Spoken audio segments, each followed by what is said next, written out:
5 o'clock and we're going to beginning the board. We will begin the board meeting in a few minutes. Please take a seat.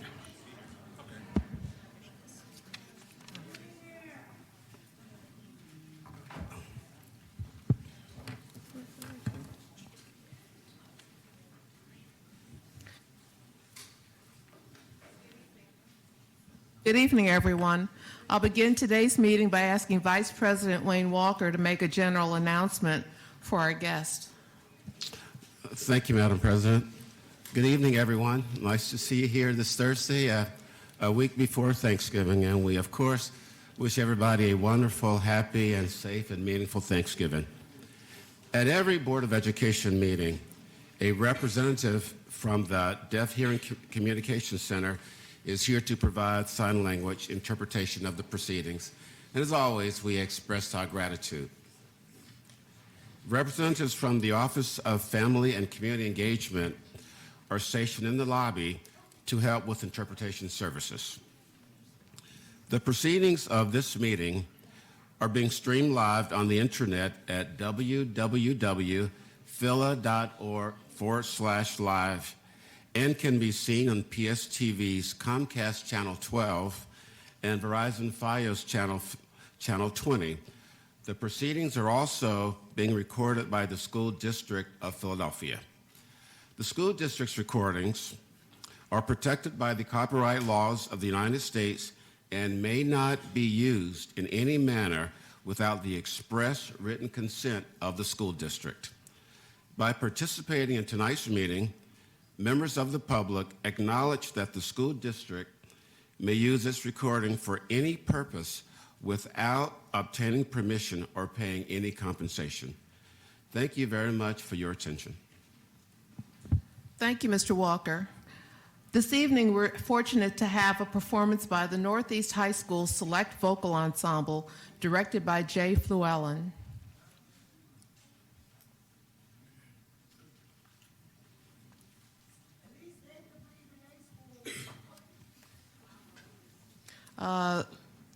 We also have a second choir director, Patricia Betcher.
My heart will shine like the sun.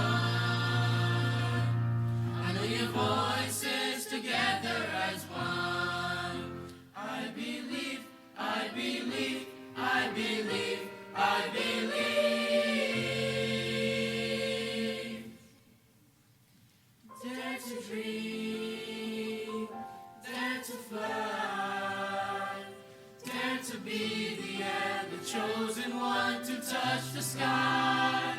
Dare to reach, dare to rise, find the strength to set my spirit free. Dare to dream, dare to fly, dare to be the air, the chosen one to touch the sky.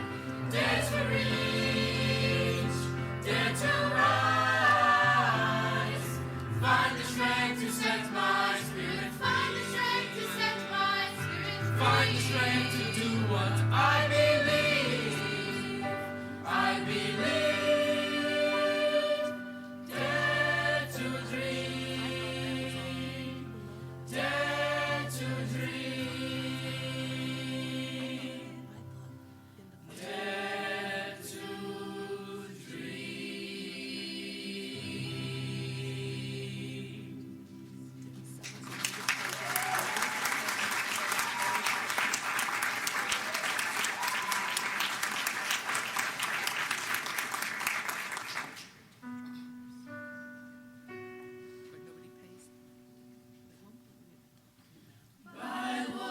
smoke and oranges, path of old canoe. I would course the inland ocean to be back to you. No matter where I go to, it's always home again to the rugged northern shore and the days of sun and wind in the land of the silver birch. Cry of the loon.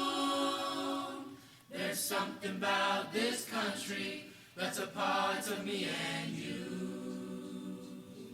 We know stirring by Pakistan, out for 15 days to set paddle and the spirit at the mercy of the waves. The Wanigans were loaded down and a gift left on the shore, for it's best if we surrender to the rugged northern shore. In the land of the silver birch, cry of the loon. There's something about this country that's a part of me and you.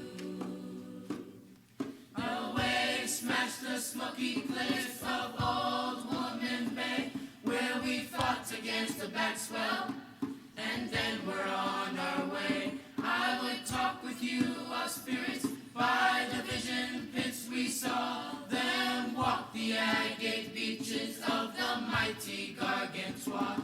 In the land of the silver birch, cry of the loon. There's something about this country that's a part of me and you. I turn my back upon this thing, try to deny the coastline of my dreams, but it turns me by and by. It tossed the mighty ship around, smashed the lighthouse door, sent shivers up my spine. Oh, the rugged northern shore, in the land of the silver birch, cry of the loon.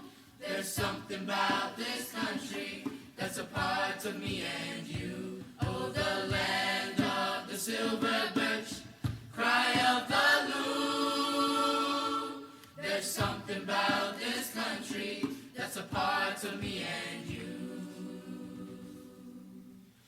No matter where I go to, it's always home again to the rugged northern shore and the days of sun and wind.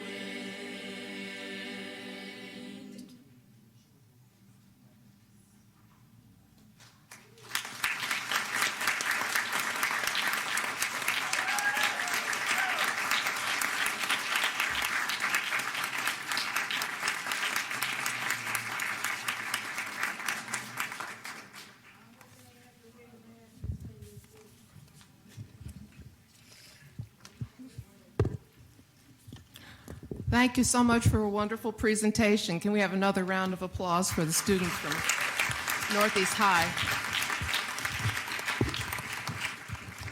Before we continue with tonight's roll call, I'd like to bring your attention to action items 33 and 34 on tonight's agenda, which will be treated as walk-on items. Action 33 authorizes a settlement agreement including renewal charter agreements with Franklintown Charter Elementary School and Franklintown Charter High School, two charter schools which have been previously recommended for renewal by the Charter Schools Office. We've been in legal proceedings with an affiliate entity of these two charter schools, Franklintown Charter Middle School, an entity that applied for and was granted a charter by the SRC in 2018. SRC's action to the State Charter Appeal Board, known as CAB, where CAB voted in support of Franklintown. Rather than continue with the litigation and more appeals, the board and Franklintown have agreed to settle this matter and other pending disputes in a way that is beneficial to the school district and the two Franklintown charter schools. Under this settlement agreement, rather than Franklintown opening a new 450-seat middle school, Franklintown Charter Elementary School and Franklintown Charter High School have agreed to sign renewal charters, which included a total expansion of only 180 seats between Franklintown Elementary School and Franklintown High School. Additionally, the parties have agreed to resolve certain pending administrative payment disputes. Information on the terms of the settlement, including the terms of the renewal charter agreements, have been printed and are available in the back of the auditorium. I believe that proceeding with this settlement is strongly in the district's best interest, and I'm grateful to the leadership of Franklintown for their cooperation in reaching this settlement. I also believe, however, that the matter being resolved by this settlement points again to the urgency of updating our out-of-date charter school law. The governor is putting forward legislation that would address some of the concerns about the current charter law, and I urge everyone to write to the governor to show your support for these changes. Action item 34 is an amendment to our contract with Jim Creedon. This term is to expand an existing contract with Mr. Creedon. The amendment covers additional areas of responsibility, including executive management of facilities operation, maintenance, capital programs, and environmental services, and to add $20,000 to cover reimbursable expenses. Again, information on both of these items is printed and is in the back of the auditorium. If you'd like to register to speak on either of these action items, please sign up with our staff person in the back. Shakira, I think, is waving her hand. She will sign you up to speak. We will allow up to 4 speakers to address the board on each of these topics. We'll now begin tonight's business with roll call. Ms. Rout, please make an announcement about the board's executive session and then call the roll. Thank you, Madam President. I'd like to announce that the Board of Education met in executive session on October 31st to discuss labor relations issues and privileged and confidential communications. On November 7th, for quasi-judicial charter business and privileged and confidential matters. And today to discuss the following: employee termination matters, labor relations issues, real property issues, privileged and confidential matters, and information or strategy in connection with the following: Aspira Inc. of Pennsylvania versus School District of Philadelphia, U.S. District Court for the Eastern District of Pennsylvania, number 2:19-CV-4415, alleging breach of contract and due process violations. Aspira Inc. of Pennsylvania versus School District of Philadelphia, Philadelphia County Court of Common Pleas, number 191102420, filing of a notice of appeal of the board's non-renewal of Olney and Stetson charter schools. Weibel versus School District of Philadelphia, Pennsylvania Commonwealth Court, number 1392, CD 2018, settlement of a case alleging violation of the Pennsylvania Human Relations Act. In the matter of appointment of the receiver for the Chester Upland School District, Delaware County Court of Common Pleas, number CV-12-9781, regarding a charter entity's petition to intervene in receivership proceedings. In re application for Franklintown Charter Middle School, CAB docket number 2018-02, involving an appeal of the board's grant of a charter. Administrative proceedings before the Pennsylvania Department of Education titled School District of Philadelphia versus Franklintown Charter Elementary School and School District of Philadelphia versus Franklintown Charter High School concerning tuition subsidies and withholding at the following docket numbers: BBFM-00 2017-10.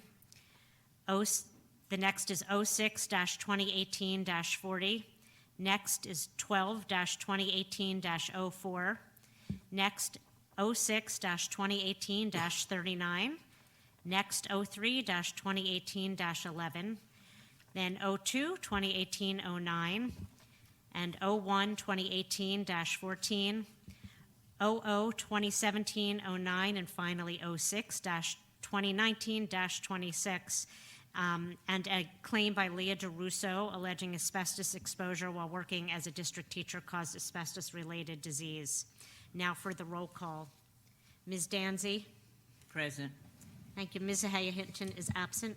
Ms. Fix Lopez? Present. Mr. Huang? Present. Dr. McColgan? Present. Dr. McGinley? Present. Dr. McIver? Present. Vice President Walker? Present. President Wilkerson? Present. Superintendent Height? Present. Ms. Ibrahim? Present. And Mr. Williams? Present. Thank you. Thank you, Ms. Rauch. Board members, it's now time to approve the minutes of the meeting of October 17th. May I have a motion? So moved. Is there a second? Second. All in favor, please say aye. Aye. All of those opposed? Thank you. The minutes are adopted. Now we're going to have opening remarks from our superintendent, Dr. Height. Thank you, Madam President. Good afternoon, everyone. Madam President, I want to begin by addressing some of the concerns being raised about the environmental conditions in our schools. I know that you and I attended the biennial meeting with the board, city council, and the mayor yesterday. And at that meeting, we were candid as a district about where we've made progress, the challenges we are facing, and what we can and will do differently, and where we need help. We also unveiled a new environmental safety improvement plan this week with 12 initial actions we will take to enhance our work. I'll talk a little bit more about that plan in a bit. If you follow the slides, it's no secret that our buildings are, on average, 70 years old, and that many of them are in dire need of repairs. Repairs we cannot fully complete because we lack sufficient funding to do so. However, since 2014, we've been making steady progress to improve conditions of our facilities. Some of this work includes a $400 million investment to renovate classrooms and modernize our buildings, completing several major renovation projects, spending $23 million to complete asbestos-related projects in schools, and fully stabilizing lead paint in 32 elementary schools and adding 112 new cleaning positions and implementing more rigorous cleaning standards. But we know this is not enough. And I will also add that it's these types of projects that keep us from having the types of serious environmental issues that we have. So these investments are extremely important to prevent these types of things moving forward. However, we have to do a lot more of these types of investments. So one of the ways that we will be improving service is by dividing our operations department into two areas, allowing for more focused leadership in each area. Danielle Floyd has resumed leadership of general operations, which consists of food services, transportation, procurement, and the critically important Comprehensive School Plan and Review, or CSPR, process. As a reminder, the CSPR process will take a system-wide look at how populations and communities across our city are projected to change in the coming years and use that information to help us design schools together that will meet the unique needs in every neighborhood. Jim Creedon is now overseeing facilities management and capital projects, which is comprised of facilities operations, maintenance, capital projects, and environmental services. While this is an interim change as we partner with industry experts to take a deeper look at how we can provide operations supports to schools, we do feel that this change will help us right now as we build capacity to increase responsiveness in schools. As I mentioned a few minutes ago, we also unveiled what we call our new environmental safety improvement plan this week.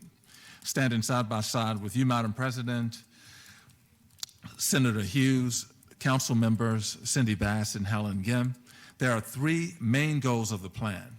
The first group, or the first set of goals, are to better identify concerns and then increase the level of our responsiveness to address the known asbestos issues in schools.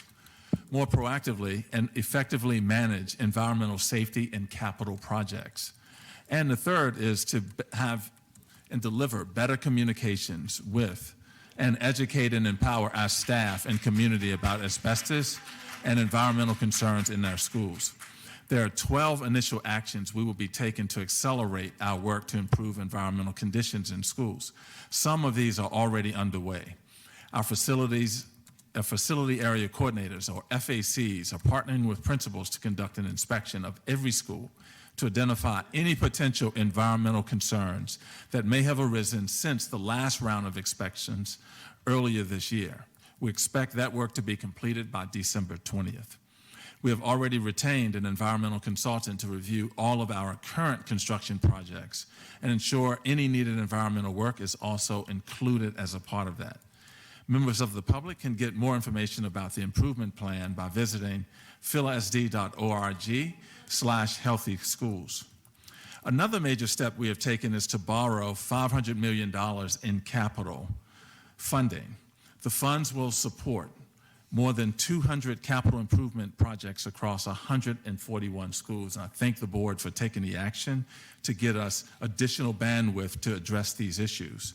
The construction of 3 new school buildings, 2 are replacement buildings, Cassidy and T.M. Pierce, and a new K-8 on Ryan Avenue, and the hiring of a new program management firm to provide project management, design, construction, and communication supports for these capital projects.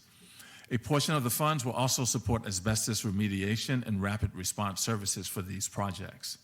We know our facility challenges cannot be quickly or easily solved, and we cannot solve them alone.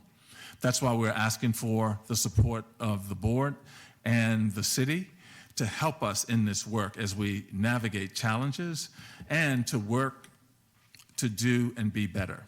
There's nothing more important than the health and safety of our students and staff, and while we know there have been missteps along the way, we're committed to getting this right on behalf of all of the individuals in our schools.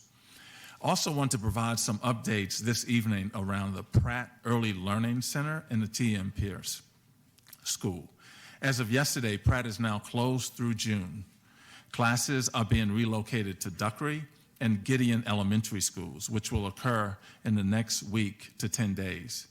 Parents that needed immediate child care were given immediate placements on Tuesday at nearby pre-K centers where there were vacancies.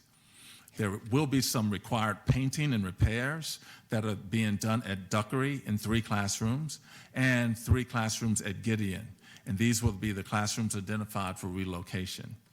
Parents are being called to work and are being called today to advise them which classes are opening at Gideon beginning Tuesday, November 26th, and which are at Duckery beginning Monday, December 2nd. And that all depends on the repairs. Parents are also being asked for their preference, and parents who have already enrolled at another pre-K can stay at that pre-K or enroll in one of those 2 sites. In addition, we're proposing T.M. Pierce faculty and students will relocate to the former Eastern University Academy Charter School at 3300 Henry Avenue. They will begin on Wednesday, November 27th, and Monday, December 2nd, will be teacher work days at the T.M. Pierce School. Students will remain home on those days, allowing teachers and staff to complete the moving process. We will be ready to welcome students at the former Eastern site on Tuesday, December 3rd.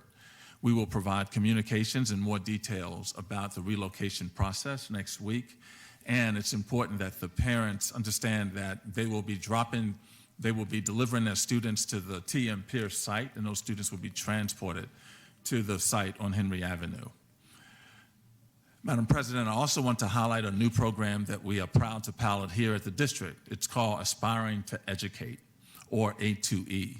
And I had the opportunity to stand with the Pennsylvania Department of Education Secretary, Pedro Rivera, and the president of CCP, Dr. Guy Generals, and several deans and presidents of colleges and universities from local areas supporting this exciting initiative.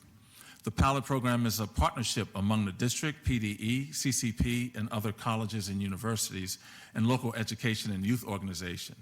It has three main goals: to address the shortage of educators that we're seeing, not just here in Philadelphia, but across the Commonwealth, to help increase diversity among teachers, and to provide a career pathway for students into the profession of teaching. Under the program, the district will identify 20 juniors or seniors who are excelling academically and who may be interested in becoming teachers.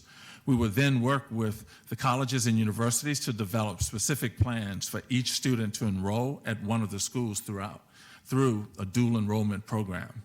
Once students are enrolled, they will receive financial assistance for their post-secondary education through free or reduced tuition offered by partnering institutions.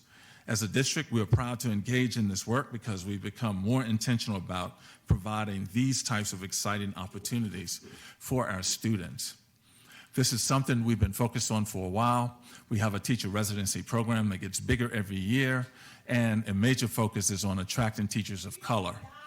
And as a number of our teacher residents grows, so does the number of new teachers who identify as teachers of color.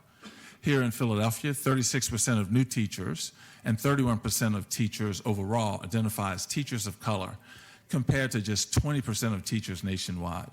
So we're ahead of the curve in some sense, but we recognize that there is still potential for growth and the opportunity A2E provides for us to further this work. Madam President, I believe we have several nurses here as well who are speaking this evening about whether or not the school district employees who are not health professionals should have access to and be able to update immunization records. Please know that I greatly appreciate the tremendous work our school nurses have accomplished in the past few months, increasing the numbers of individuals who are compliant with immunization rates. That rate is nearly 98%. Several non-healthcare district professionals help with this effort, including staff in the FACE office, IT, principals, and caseworkers. FERPA rules allows the disclosure of student health records to these employees when, as in this case, they have a legitimate educational interest in the information. The school district is not a healthcare provider or health insurance carrier. Therefore, HIPAA does not apply to immunization records. What remains most important is the high priority placed on ensuring limited access to student records and even less access to student health records. Madam President, this concludes my remarks. Thank you, Dr. Height. Are there any questions from board members or our student reps?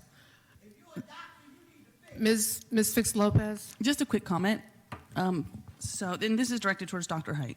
I'm going to read, prepared to stay on track. So no child, no parent, teacher, staff, community should ever have to be in this position. And no superintendent should ever have to be in this position. But you are. And I do believe that some of this has been self-inflicted, particularly around communication. And you must make it right. I do stand by you with your environmental plan, and we'll support you through making that plan actionable. But right now it is merely a vision and it has to become a reality. It's not okay that parents and teachers are expected to simply trust the process. It's not okay that the public doesn't know fact from fiction.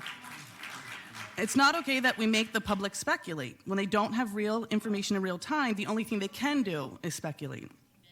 And it's not okay that our most marginalized communities feel particularly forgotten and once again at the back of the line. The public is not asking for anything they shouldn't already have or expect. They want communication. This doesn't mean pieces of the puzzle, it means the entire puzzle. And they need it in a comprehensive format, not just school communities, but the Philadelphia community at large. They also want a process that prioritizes the most impacted schools, not just running after those with the loudest voices. We know oftentimes the communities that have the greatest need have their voices silenced the most. I do believe that you have heard the public and the board. We have spoken candidly on the mistakes that have been made. The Inspector General is currently investigating what went wrong, and I look forward to the report. There must be accountability. Over the next few weeks, the plan must become a reality. There's no wiggle room, no opportunity for any more mistakes. If the plan has adjustments or changes that happen, and I'm sure it will, The community at large has the right to know immediately from you with complete information. As I said, I stand by you and support this plan. I absolutely believe you wholeheartedly want what the community wants. It's time for action. But as you can only imagine, each step will be closely monitored as you are ultimately responsible for its success. Thank you. Are there any other comments from board members?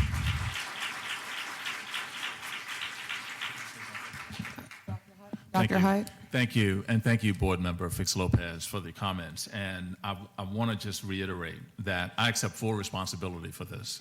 I also arrived in the city of Philadelphia.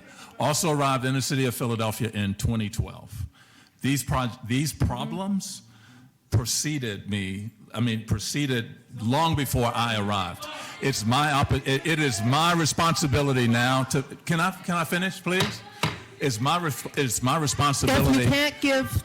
It's my responsibility to fix this problem that started long before I got here, but it is all of our responsibility to advocate for what young people need, both here in the city and in Harrisburg. You just can't come and yell at a meeting. We also need you advocating on behalf of young people. So, thank you. Yeah. Thank you, Dr. Height. And just absolutely, and I completely respect that and absolutely know that, and again, stand by you with the plan. Thank you. Committee co-chairs, please provide a brief report on relevant items and action items discussed at your meeting. Additionally, Ms. Ibrahim, please be prepared to provide your updates. With that, we'll start with the Finance and Facilities Committee. Mr. Wong, please share your committee report. Thank you, President Wilkerson. On behalf of myself and co-chair Ms. Ahea Hinton, pleased to present the report for Finance and Facilities. We met on November 14th. We asked Dr. Height to come out to give us an update on the critical staffing changes in the operations department that are intended to ensure more responsiveness on the many complex facilities projects we are currently managing and an anticipation of additional capital investments in the near future. Additionally, Dr. Height provided general information on the district's commitment to ensure environmental safety in schools and updates on key capital and remediation projects, both coming to satisfactory resolution on current areas of vulnerability and making preemptive investments to minimize negative outcomes in the future. We also received 2 district reports during our meeting, one on the topic of the Comprehensive School Planning Review and one on termination pay. Vanessa Benton, Deputy Chief of School Planning and Space Management, presented information on the CSPR. This is the district's 4-year review of neighborhood school enrollment, facilities, and education program offerings. Ms. Benton shared the guiding principles for this work, an overall project timeline, the significant engagement process that will go into Cycle 1 schools, and finally, a potential list of recommendations or categories of recommendations that could be anticipated for discussion with school communities. And then secondly, Ori Monson, Chief Financial Officer, briefly presented on the district's progress in processing termination pay. Additionally, our committee discussed the following, a number of action items, and I'll highlight 3 on tonight's agenda. Action item 16, amendment of contract with Flow Analytics, enrollment and demographic projections. Board members asked questions on the breakdown of costs between vendors in this contract and asked for the total anticipated cost of this project. Action item 22, termination of rights and release of liability, 15th Street Tunnel. Board members asked what impact this would have for the district, and Danielle Floyd shared the district would lose access temporarily during the construction work. And action item 23, transfer of 800 West Cumberland Street to the City of Philadelphia. Board members asked for more information on this item, and Danielle Floyd shared that this item would allow for the transfer of the property to the City of Philadelphia. This would allow the city to enhance the facilities of the Hartranft Community Center and the pool to make this an active recreation center.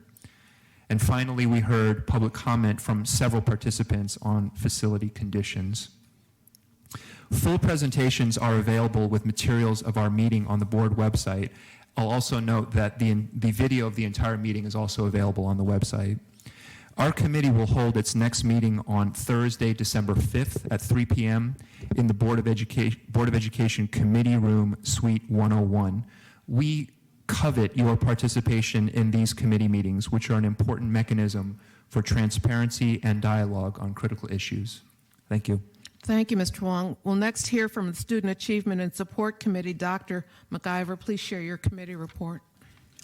Thank you, President Wilkerson. Our committee met on November 14th and received information on the implementation of the comprehensive plan, charter school office updates, and discussed several action items on tonight's agenda. Dr. Savoy Brooks, Chief of Academic Support, outlined the focus areas within the implementation of the comprehensive plan.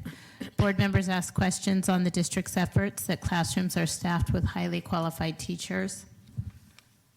The Charter School Office presented a recommendation of charter renewal for Boys Latin, a Philadelphia charter school, and shared information on the new charter application process. Board members asked questions on the recommendation for charter renewal for Boys Latin, including whether conditions set in 2016-17 have been met, and if approved, when will the school be presented for renewal next? At this time, I'd like to ask Christina Grant, Chief of Charter Schools, to come forward and present information on this recommendation, which is action item 32, Boys Latin, a Philadelphia charter school application for charter renewal. Good evening, Christina Grant, Chief of the Charter Schools Office. As requested, we wanted to give the board and the public a continued update on our recommendation for the 5-year renewal for Boys Latin Charter School of Philadelphia. This school was a part of the 2016-17 renewal cohort, and at that time, there were 5 conditions set with respect to the recommendation to the SRC during that renewal recommendation. The 5 conditions have been set, but it's important to note 2 things. The current charter school performance framework annually monitors conditions that in 2016 we would have set as a condition. We currently produce annual charter evaluations that would call out things that occurred during a school's charter term. I want to quickly review the 5 conditions that were set at that time, just so that we affirm that for the board and the public, but then also acknowledge that those conditions have been met, which is why, as of this recommendation, there are no conditions attached to the school.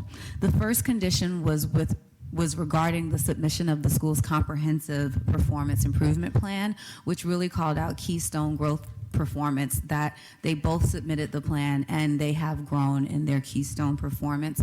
At this time, the school is currently approaching the standard at the high school level. The second term was with respect to the submission of the school code of conduct. Again, that document has been submitted. The third was with respect to ensuring, that the charter school complied with all admissions criteria. The school now participates in the Apply Philly Charter. It's a step that many schools took to ensure that there was one universal application process for students interested in attending the school. The fourth was with respect to statements of financial interest submitted by board members. They addressed that condition in 2017. And the fifth was with respect to board members submitting evidence of meetings and transcripts and making sure we were able to track the overall governance of the school. Again, that document has been submitted. And so that is why you don't see those conditions present in this renewal. The school, again, was in the 2016-17 cohort. They have signed the terms of the 2019 charter, and this school will come up for renewal again in 2022. So you're saying 2 things. One is that we, in our annual evaluation, all these issues are accounted for and addressed. Yes. And that's publicly available information? Yes, it can be. And also that because this was from 16-17, the school did the things that were the SRC saw as conditions for approval. Yes, and in 2016-17, we weren't producing annual charter evaluations. We are now at this point. Okay, thank you. Thank you. Thank you, Ms. Grant. Our committee also discussed several action items on tonight's agenda. Board members raised concerns about action item 24, ratification of a contract with KIPP Philadelphia for $175,000 and ratification of a letter of agreement with the Neubauer Family Foundation, another $175,000, related to the scope of work for this contract. Given the depth of questions from board members, our committee recommended that this action item not move forward for a vote from the full board this evening or be amended. Since our committee meeting, the action item has been amended to be a one-year contract. Dr. Height, could you speak to this action item? Yes. This initiative is for 1 year, not for 4 years as initially proposed. It's Ben Franklin is the only school for now that will implement the initiative. At the end of the year, we will assess the program against the expected results and determine whether or not and how to move forward. The Neubauer Family Foundation has agreed to fund the initiative at Ben Franklin for this year. And like me, think and have confidence that the initiative will show positive results for the Ben Franklin students. After the first year, we will return to the board with next steps, including if in fact we continue, how do we continue, and hopefully what would be the continued contribution of the Neubauer Family Foundation to support the work. So it's for 1 year, not 4, and it is supported now it's in total by the Neubauer Family Foundation for this year only at one school, Ben Franklin. Thank you. Additionally, staff provided information on 3 action items being considered on tonight's agenda. These items were action item 25, contract with Highest Pennsylvania, extended learning and support services for immigrant and refugee students. Board members spoke highly of the services provided by Highest Pennsylvania. However, they raised concerns about the schools selected to receive those programs since they already have access to other services. Action item 29, contract with Centex International 24 Challenge Math Program. Wait, no, What I is just, that? I, What I is just that, lost Dr. my place. McIver?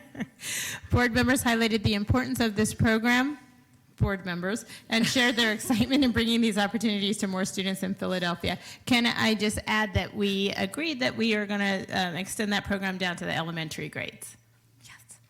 Committee liaisons also highlighted the following 2 action items. Action item 26, contract with Managed Back Support for International Baccalaureate Programs.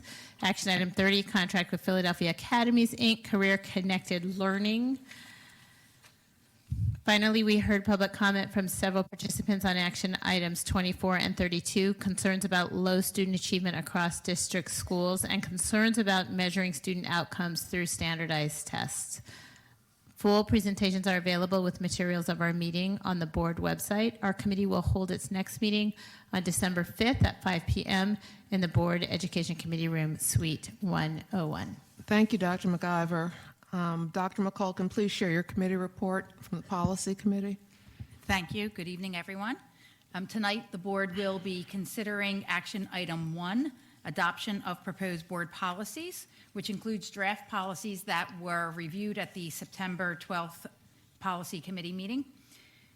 Our committee also met on November 14th to discuss the following policies: 004, board norms and organization; 249, bullying and cyberbullying, and this generated a lot of discussion.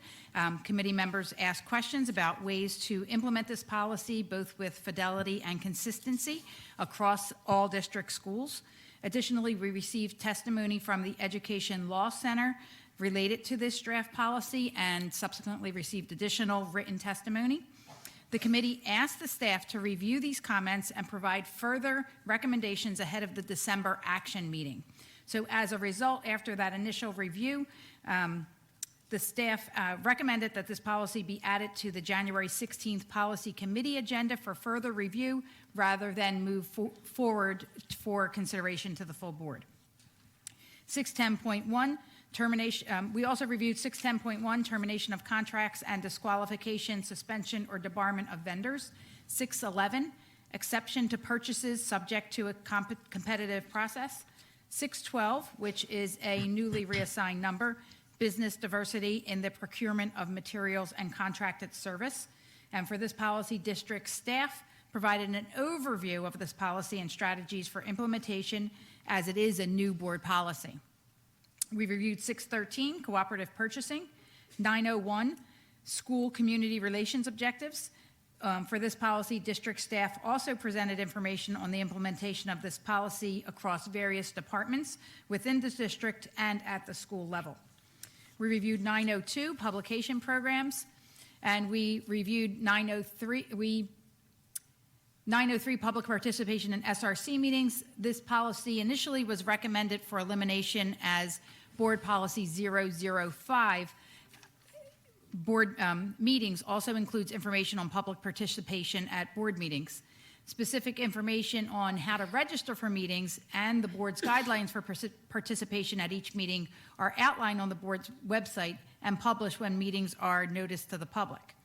However, I'll be asking that this policy be moved to our January agenda for the policy committee so that policy 005 can be further clarified with the information that we will be eliminating should we eliminate policy 903.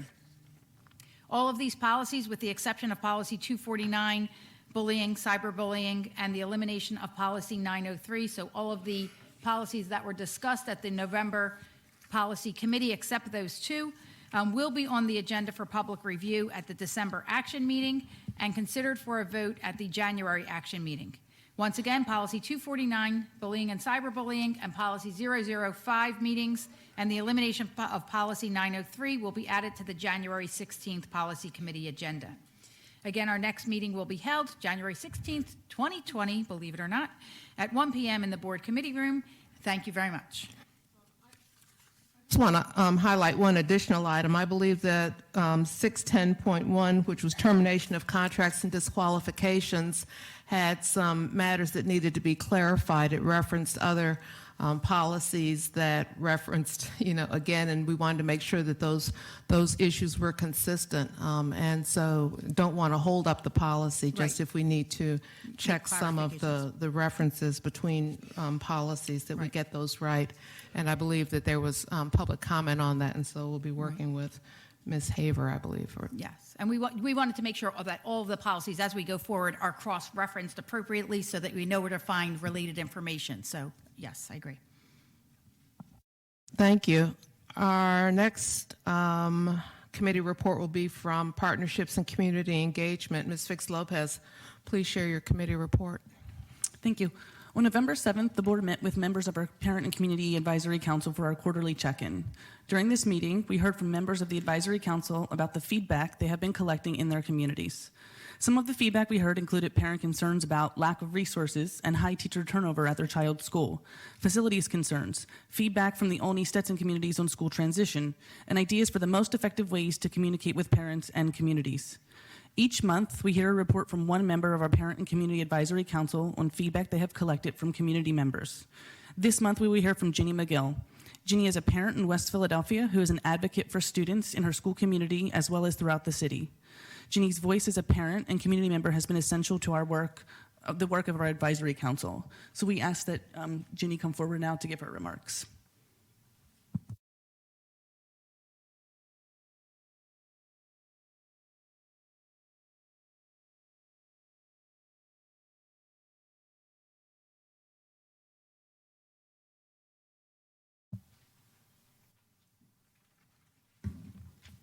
Good evening, President Wilkerson, members of the Board of Education, and community stakeholders. My name is Jenny McGill, and tonight I come before you as a parent, representative of West Philadelphia, and a member of the Parent and Community Advisory Council. As a council, members have reported attending a total of 22 community meetings throughout the city. In addition to attending community meetings throughout the city, we as a council have also met with the Board of Education on November 7th to share with them the feedback that we have heard about, that we have been hearing throughout our communities. Feedback discussed at these meetings include the following: parent concerns about the school communities, alumni concerns regarding the future of their schools, school plans for increasing parent engagement, community responses to facilities issues and concerns, students feeling unprepared to advocate for themselves in college once they graduated, and lack of training for families of children with disabilities on their rights and other things such as intervention, supports, and services. Additionally, this month I worked within my community to collect questions and comments regarding the action items on tonight's agenda. The feedback is as stated. Regarding action item number 8, the proposed contract for public consulting group regarding developing online and printed outreach materials and facilitate events geared towards engaging the public with the district's online school profiles. One parent states, "Why doesn't the district create an app?" I'm not saying it will work, but most people do everything from an app on their phone nowadays. What the district should do is start by having the schools update their websites. Action item number 14, regarding contractors' completion of lead paint remediation and stabilization. What about the schools with asbestos and mold? Lead is dangerous in schools, but so are asbestos and mold. Action item number 16, regarding flow analytics. Regarding the comprehensive school planning report, a parent states, "I would love to be able to attend these meetings. Is there a possibility that there will be childcare and or homework help? Even if I am available for these community meetings, they are often at a challenging time, which includes dinner and homework. If those two things are covered, I'm there." And action item number 32, renewal of the Boys Latin Charter School. A parent states, "Honestly, this school is the only thing that has helped keep my son out of trouble. He graduated and is doing well in college. I'm glad this school will be around for a little while longer at least." This concludes my report, and I would like to thank you for the opportunity to speak before you all today. Thank you.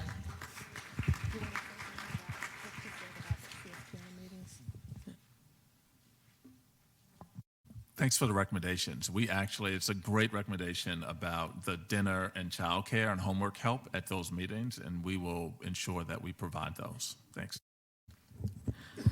Thank you, Ms. McGill. Ms. Ibrahim, would you like to make a report at this meeting? Yes, thank you, Madam President. As student representative on the Philadelphia Board of Education, we will commit ourselves to serve the students of Philadelphia to our fullest capacity in communicating their interests to the board. Amir and myself have been spending time finalizing our outline for school visits, and we will be releasing a list very soon through social media. With these school visits, we hope to get a sense of social health, support, and most importantly, student environment as it relates to one of our long-term goals, which is safe spaces. We both had the honor of sitting with Mayor Kenny this past Friday, where we discussed one of our most important goals, which is to remove student fines owed to local libraries here in Philadelphia. It is important for students to know that they have additional resources available and can use the technology at their local library to gain internet access, to complete school-related work. And we also discussed ways where students that are turning 18 by the next election can be registered to vote. Since the last action meeting, we had a chance to sit at the first meeting for Dr. Haidt Student Advisory Board, where we were able to meet with students from all parts of the city and engage in discussions on topics important to them. Throughout our conversations, we noticed that students considered extracurricular activities to be their safe space within schools. So we shifted our focus on suggesting schools implement more extracurricular activities so students can join. But before I end, I want to remind students and families that November is Homeless Awareness Month. We will use our social media platform to showcase what the district is doing this Friday, which is tomorrow, by wearing red in solidarity with the awareness. Please don't hesitate to contact Amir and myself by following us on Instagram and Twitter at PHL Student Rep. You can email us at studentboardrep@philasc.org. Thank you so much. Thank you. Are there any, next on our agenda is hearing from student speakers who are here tonight and those who are registered to speak on action items we're considering this evening. We'll hear from speakers on general topics later in the agenda after we've voted on tonight's business. Ms. Rock, would you please share our speakers policy and then call up our first 5 speakers? Thank you, President Wilkerson. On behalf of the Board of Education, I'd like to thank you for your input in school district matters and issues, including those for consideration tonight. To respect each speaker's time, we strictly enforce the 3-minute time limit. When the yellow light comes on, you'll have 30 seconds to wrap up your remarks, and when the red light comes on, your time is up. Please respect that many people are trying to speak tonight. Student speakers, elected officials, and those speaking on action items have been prioritized on the agenda. Those speaking on general topics will address the board after the board finishes its formal business. Up to 4 speakers will may speak on each topic. Written testimony submitted in advance of tonight's meeting will be included as part of the record of the meeting. I will be calling 5 speakers at a time to the front of the room to be seated in the front row. Please make sure you come up so that we can move the meeting efficiently. Braylon Radford, please come to the speakers table. Jingai Liu, Crystal Lamb, Linda Rubin, and Carol Kalimnik.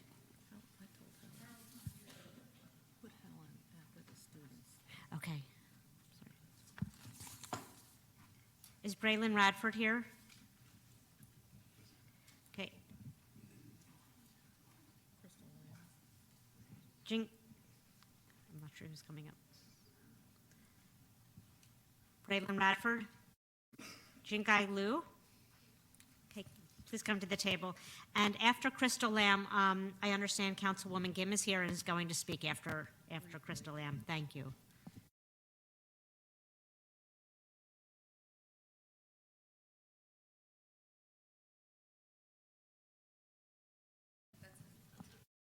Hi. Good evening. My name is Jane Yu. I'm a student from SLA and of Asian American United Chinese Youth Organizing Project, the CYOP. I'm here to speak about my experience at SLA and what I hear from others as the CYOP members. After a week of delay when school finally opened, I faced multiple issues that made me feel helpless. My classroom were leaks in the ceilings for the leaking bathroom above, and paying attention in school was hard because of the loud condition noise. Thus, covered area of the first floor we had to pass through every day. I remember for a week straight, students coughed a lot from the exposure. It took a month before we finally told that our school was shut down because of asbestos and health issues. I thought of how many students have been coughing and what we must have to breathe in.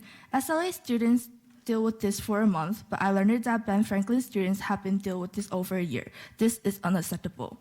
The school and school district sent all information about this issue through emails. I had never received a letter home. My families never received any translated notice. My parents do not use emails, and they do not read English. Is it my job to tell my parents? I don't know how to explain asbestos.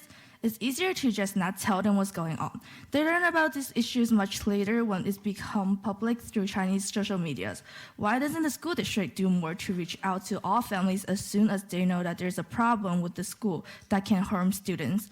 I'm not alone in my experience. Over the summer, as part of the CYOP summer program, I was part of a team that interviewed over 400 Philadelphia public school students about school conditions. From our interview, 80% reported that their school have facilities that need repair. 78% of students reported a shortage of teaching materials. 47 of those who we interviewed said that, like me, they have been asked to act as interpreter in their school. And 65% reported that dealing with stress, and yet only 30% reported that having mental health counselors. I have a copy of the reports here to share. After listening to those issues repeated again and again, we research about school fundings and learn about the property tax and how much money we have lost because of the 10-year tax abatements. We come up with a list of recommendations for the district and the city, 3 of which I would like to share here today. First, the school district must communicate directly with all families in their primary language and hold community meetings with language supports as soon as any threat to student safety come up. Second, fix all school facilities that are dangerous to students' health. And lastly, take a stand to end the 10-year tax abatement. You all can put pressure on the city council and end their abatement to bring money to our school. We deserve it. Thank you.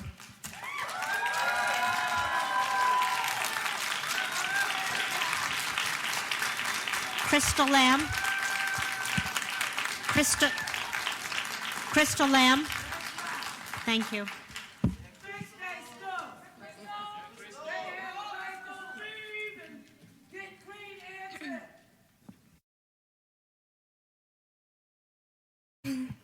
Good evening, my name is Crystal. I'm a high school student at Carver HSES, and I'm here today to talk about the conditions of public schools in Philly. Carver is a school that's pretty well off compared to many other schools, but through all my years of going to public schools from K to 8, the conditions of my schools weren't always this great. I noticed how bad elementaries and middle schools were. There wouldn't even be any hand soap, toilet paper, and only one toilet in the bathroom would work. I remember how in elementary school, the paint on the walls would peel off and the hallways would smell like paint. It's pretty concerning to have students exposed to these type of toxic conditions from a very young age, especially since younger children have weaker immune systems and they're still developing. I spent a whole summer fighting with Violi in our Healthy School campaign for these exact reasons, because I want to help improve the conditions of schools like Furness, where I spent the summer with terrible interior conditions and chipping paint everywhere, like Palumbo and their collapsing roof, like Ben Franklin and SLA that don't even have a building for students to learn in, and most recently, like TM Pierce Elementary School, that's full of asbestos. I stand in solidarity with other students from all these different schools and more, because I know they're not the only schools being impacted by the crumbling infrastructures and neglectance by authority. These past few weeks, my peers and I surveyed over 75 students and teachers for their visions for a better school system and found that there are generally 4 areas of work we wanted to improve. Number 1, facilities maintenance. Physical aspects of school buildings such as bathrooms, lunchrooms, and classrooms need urgent repairs and upkeep for students and teachers to stay engaged in schools without any long-term health issues, and routine maintenance to make sure facilities and functioning the way they're supposed to. This includes proper heating, AC, rodents control, and abatements of lead and asbestos. Number 2, eco-sustainability. Ecologically sustainable practices, curriculums, and infrastructure must be implemented to ensure our school buildings are future-proof and our students are educated on the impact of climate change for the future of our communities. Number 3, student wellness. Student physical, emotional, and mental health must be prioritized. And any decisions must be the school and school district around policies or allocations of resources, including healthier lunches and hiring full-time essential staff over police and metal detectors. And 4, transparency and communication. The school district has a responsibility to provide student and teachers and parents access to information that we are entitled to and communicate to ensure we are most up to date on the state of our education system in the language we understand. It's great to hear that you are allocating $12 million to abate asbestos, because we've been asking to take action for over a year. But we need more than that if we want schools to truly be safe and healthy teaching and learning environments for all. For that, we are asking that you take a public stance to demand that City Council finally end the 10-year tax abatement as its first step to make our vision come true. Thank you.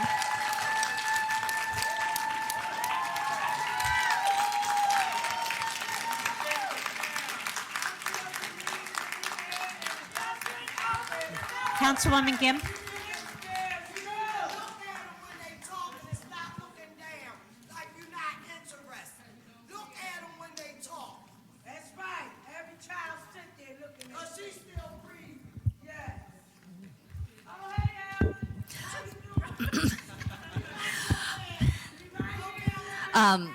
Thank you. Thank you, President Wilkerson, members of the board, Superintendent Height. Thank you very much for accommodating me today, and especially to this audience who is here today, who is so deeply passionate about our schools and our city. We hear you, and we're trying to make a difference. And part of the reason why I'm here today is to let this community know before any other that we're at work on the first major reform of the 10-year tax abatement in City Council.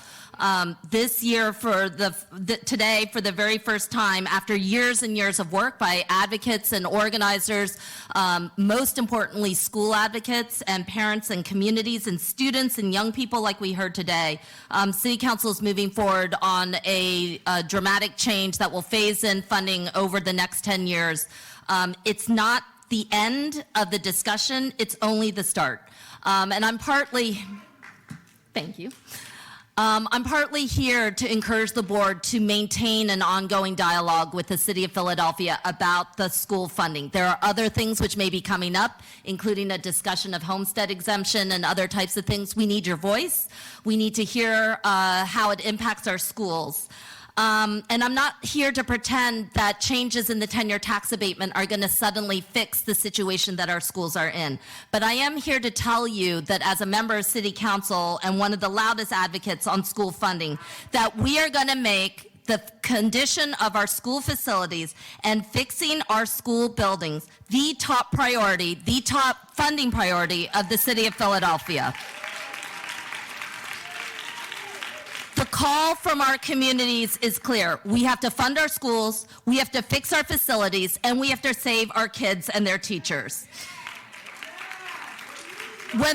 when the school district announced its $500 million investment in school facilities, that is a huge thing. But it is a reminder that we find the money when it becomes a priority.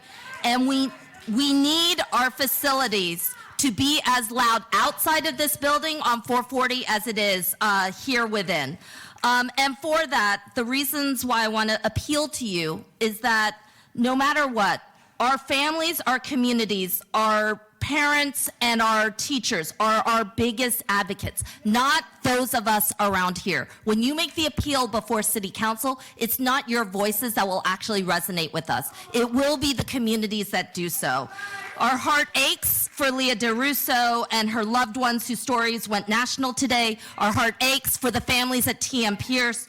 We're grateful for the steps forward, but we're asking the district to stay engaged with its communities. We want to thank the PFT to not be afraid of independent monitors. They will help build out the community trust. And each and every step of the way, our schools can be the Green New Deal that we are fighting for at the national level. Here, we can do the things that we talk about in Congress. And we're here with you and for you and with this entire audience here. So thank you very much. Thank you. Linda Rubin. Linda Rubin. Oh, did you? And I'm going to call the next group of speakers to please come to the front. Lisa Haver, Sherry Michaud, Diane Payne, Heather Marcus, and Dawn Kaufman. You can start. Thank you. Good evening. I'm concerned with the growing trend of outsourcing programs to private companies and accepting grants to fund the hiring of their personnel to infuse their ideology and practices into our internal structures. To start, I refer you to the August 2019 Eyes on the Board of Education written by APS co-founder Carol Kalimnik about the breadth of outsourcing in our district. The Broad Foundation, Koch Foundation, Walton Foundation, etc., are moving to control public education across the country, making it, well, non-public run. Cities throughout the country are discovering the perils of such turnovers with increasing academic failures and misuse of public money. The Broad Foundation started its influence over public ed in Philadelphia by unleashing Dr. Arlene Ackerman, who upended several school districts before her tumultuous tenure here in Philadelphia. Boys Latin Charter School, which you are considering for renewal tonight, was founded with money from the wife of Jeffrey Yaz, a founder of the hedge fund Susquehanna Group and board member of the Cato Institute, known for working to shape policy to align with conservative and libertarian values benefiting the wealthy at the expense of services to regular people. I'm speaking against Action Item 7 for Attuned Education Partners to serve as an external design partner for refining our PK to 3 literacy framework and to continue to assist in updating our current plan. Attuned Partners is run and staffed by those versed in KIPP strategic planning, methods that earn them Broad Prizes, and whose backgrounds come from TFA, Relay graduates, and instructors with their dubious credentials. Item 7 is designed for them to continue to influence our action plan and framework. With the item states that the need is because we don't have the internal resources with the required expertise and capacity. And again, I ask, why not? Isn't this the purpose of a board-run, publicly run school district? As a counselor, I'm especially offended by item 24, the Kip Neubauer Foundation plan to insinuate themselves into our high school and counseling program. We need more counselors, not a Kip Neubauer entree into the running of our district. Of note is the Student Achievement Committee members were belatedly presented with a different, more expansive version of the plan right before their recommendation vote, which provided for additional financial input by the district at Neubauer's Foundation insistence.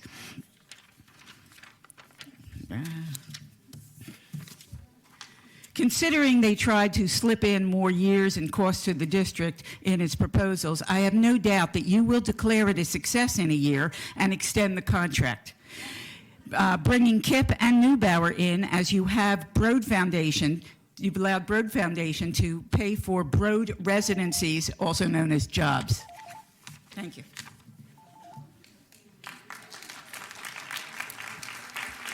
Lisa Haver. Lisa Haver? No.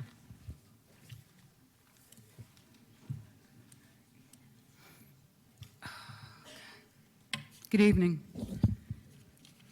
Here we are again at 440 North Broad Street, where accountability and responsibility go to die. You can operate a charter such as Boys Latin, which fails to meet any of the 3 major categories, where your SPR rating for 3 consecutive years is in single digits, where you are cited for consistent barriers to enrollment and failure to provide due process to students, where you can just refuse to sign your renewal because you don't want to, because you don't want to be told to clean up your act, where conditions disappear after private negotiations with district officials, and then your charter will be renewed anyway. And the public will know nothing about the terms of that renewal until after the vote, even though this building is in America.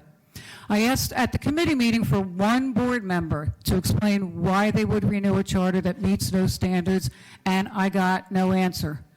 There's no accountability and no transparency. The founder of Boys Latin, as Linda just pointed out, are well connected both politically and financially. As I said last time, when the board creates a vacuum of information, people will come to their own conclusions. You can be in charge of the office that has overseen this construction debacle that our students just spoke about.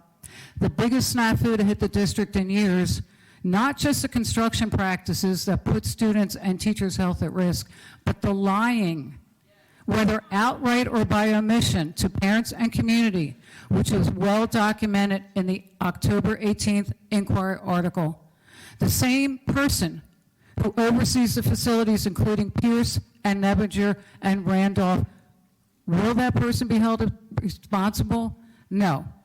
But what we did see is going to happen is that 2 people are now going to do the work of 1 person, and we're going to pay that person the same amount, and then we're going to pay the consultant apparently even more.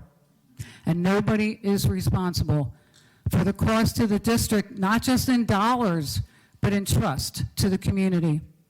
You can be the CEO of Mastery Charter, including Douglas Elementary, where students have been drinking contaminated water for years. The adults who knew about it, who could actually see brown water, did nothing other than make sure they had tainted, non-tainted water to drink. Douglas is a Renaissance charter. Will Mastery's CEO or any officials be held responsible for endangering the health of hundreds of children? Not likely, since this board just renewed a slew of Mastery charters in September, again with no conditions. So yes, some of us are worried about the ability of this board to stand up for the interest of the district against the political interest of new charter investors.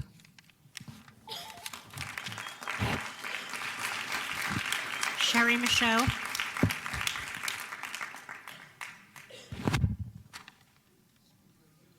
Good evening. I would like to comment on the proposed more than $500,000 contract with HIAS and Council Migration Services for educational programs for immigrant and refugee students, grades K through 12, at 5 schools. I have great respect for the work of HIAS, and these comments are in no way a criticism of that organization. I have more procedural and content concerns. First, I would like to know the process used for selecting HIAS and Council Migration Services. Was there a process for inviting other community organizations serving English learners to apply? I believe not. Second, I wonder what the criteria were for selecting the 5 schools and how data for making the selection were gathered. Clearly, Spruance, Wilson Middle School, Northeast High School, and Furness have large EL populations, as well as Franklin Learning Center, but I wonder if these are the schools with the greatest needs. I also question the expenditure of so much money for such a small number of schools. What will not be funded and what will have to be cut if this contract is approved? Third, the programs described may overlap significantly with those already afforded by the school district. For example, HIAS will offer college and career counseling, but isn't that training needed by every high school student and already offered by counselors? Also, are HIAS and Council Migration Services the only or the most qualified organizations to support this goal? In addition, it seems that HIAS is proposing a specialized in- or after-school program for newcomer refugees at these schools. Newcomers are underserved in many schools throughout the city, and such classes could at least put a patch on a serious gap in EL programming. But shouldn't that gap be addressed citywide? Highest would also plan and implement a summer program. Would this program in only a few schools replace the summer program that targets students across the city? Do Highest and Council Migration Services have sufficient resources and personnel to implement summer programs at the elementary, middle, and high school levels? The aspect of the proposal that is most puzzling is Highest and Council Migration Services plan to offer PD at the 5 schools. OMCP has a large contingent of managers who seem to do very little PD, but these are salaried employees who should be qualified to provide training of teachers who work with English learners. Why would the school district outsource to a community organization to address such a fundamental need? It would be my recommendation that the board not approve this contract yet.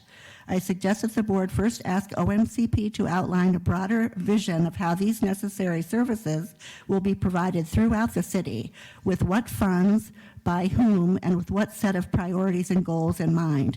This is a vague, superficial, and slapdash proposal with very little thought behind it, in typical OMCP fashion. Thank you. Diane Payne.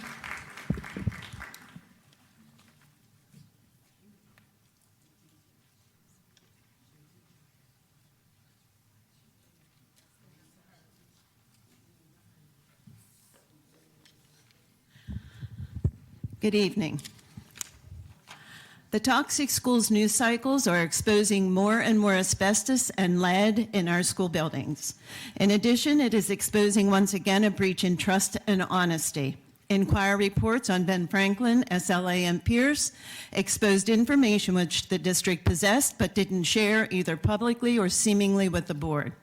Notably, this board has not addressed this discrepancy between information possessed and information shared, nor has any 6-figured salaried administrator been held accountable.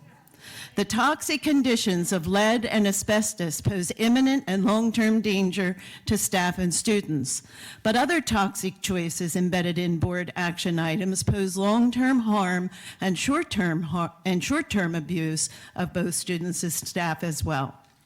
I am referring here to action item 7, the contract with Attuned Education Partners for support in refining the pre-K through 3 literacy framework. Have the members of the board read the bios of the team of Attuned? Are you familiar with the entwined ties the Attuned team has to the corporate education model? Every single team member hails from the reform world of Broad Academy, TFA, Relay Graduate School, Uncommon Schools, and KIPP.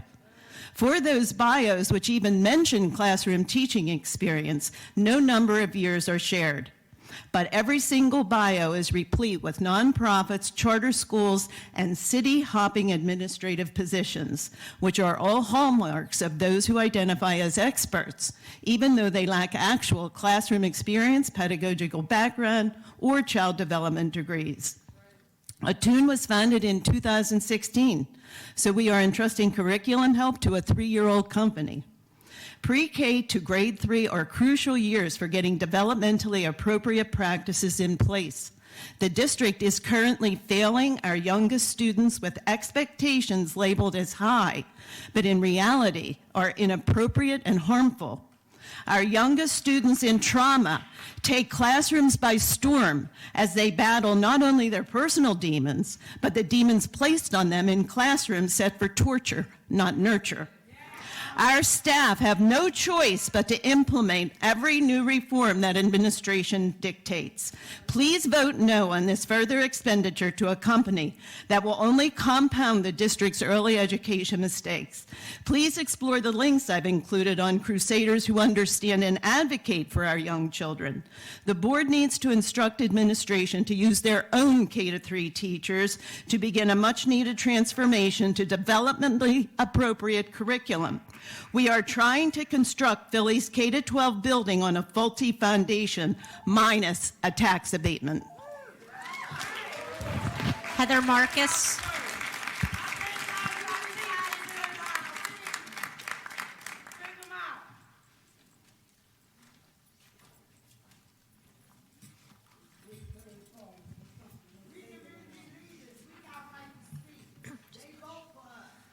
Hello, I'm I'm here to speak about action item 24, the letter of agreement with the Neubauer Foundation, who will contract with KIPP to provide a director of college and career at Ben Franklin High School for the 2019-2020 school year.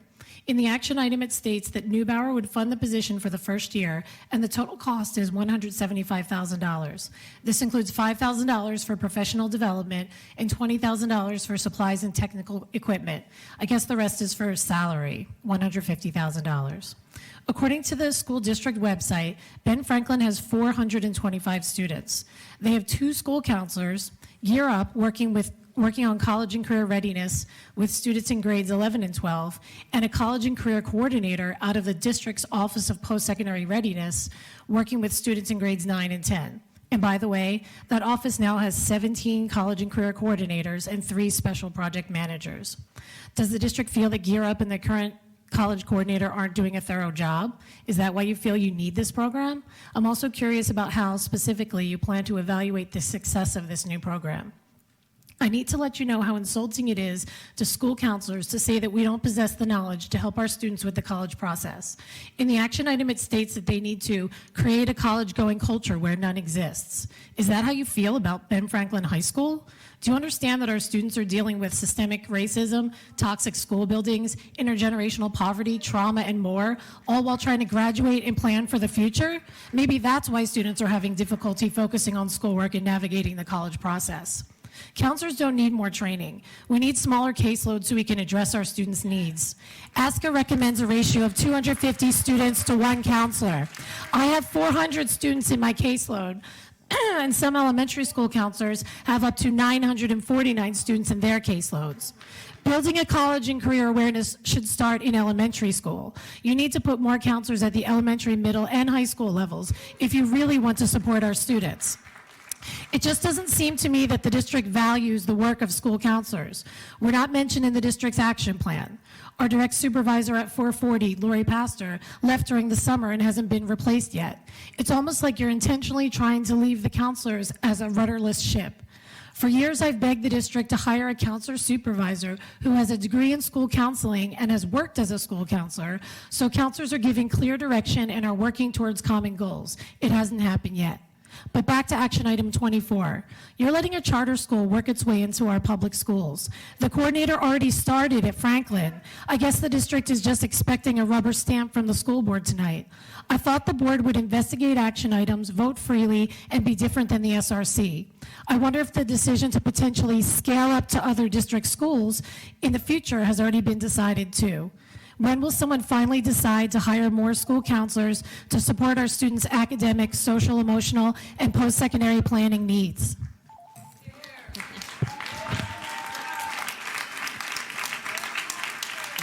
John Kaufman. And I'm going to call the next group of speakers. I ask the next group of speakers to please make your way up to the front. Deborah Grill, Eileen Poses, Zoe Rooney, and Shira Cohen. You can start. Thank you. Good evening. I live in the epicenter of trauma in Hunting Park. I've witnessed neighbor school kids scrambling under cars shooting at rival drug dealers. I have experienced bullets through my front window. I have been robbed. I've been assaulted with a heavy slab of rock slammed into my head. I have traumatic experiences on the job. Full disclosure, I'm a district teacher, and I have PTSD, like many of my neighbors. Urgency. North Philly's children suffer adverse experiences at rates over 45%. The breadth is crushing. The depth of toxic stress changes the architecture of child's physical brain. When ignored, the changes lead to early death by as much as 20 years. Where is the urgency? More than a decade ago, experts called for dramatic change. I've listed 15 of them in the hard copy. Their documents are filled with epidemic and crisis. Where is the urgency? Fidelity. Fidelity starts with explicit definitions. Dr. McGinley last week himself questioned the possibility of multiple vendors for trauma-informed schools, I'll say TIS, having their own definitions of TIS. None of us can confidently assess proposals, even grants. Varying definitions allow for miscommunication and misleading test results and then more delays. possibly even killing the TIS concept into confusion. Conceptually, TIS is a paradigm shift. It's not a program or an add-on. Dr. Sandra Bloom equates the magnitude of the shift to a trauma-informed paradigm with a shift that after scientists developed germ theory. It's that big. After we're informed, Bloom's corollary is it's morally impossible to remain ethically neutral. Applying Bloom's language, delaying the shift to TIS from our business approach is ethically immoral. That's us. Next disclosure. I've run businesses, some at Campbell's and some at Marvel. I understand business paradigms. I have an MBA from Harvard Business School. I know that inward organization-centered plans lose in the marketplace every time. So please don't tell us the TIS changes are a budget issue. Budgets are tools, not masters. Consumers must be first. District documents over $1 billion in central office budgets, yet some still cry we don't have money. No, the truth is they have other priorities for that money. Fidelity of definitions for safety, for screening, training, support for both students and staff must also be understood clearly and invested ongoing. The trauma is ongoing. Back to urgency as I finish. Philadelphia is failing its children. Where is the urgency? There will be no help tomorrow. There will be no help next week, no help next year. This test is authorized through 2022, 3 more years after this one ends. Frontline staff needs help tomorrow. There's much more in the hard copy, which I'll leave for here. Thank you for listening. Deborah Grill. Deborah Grill.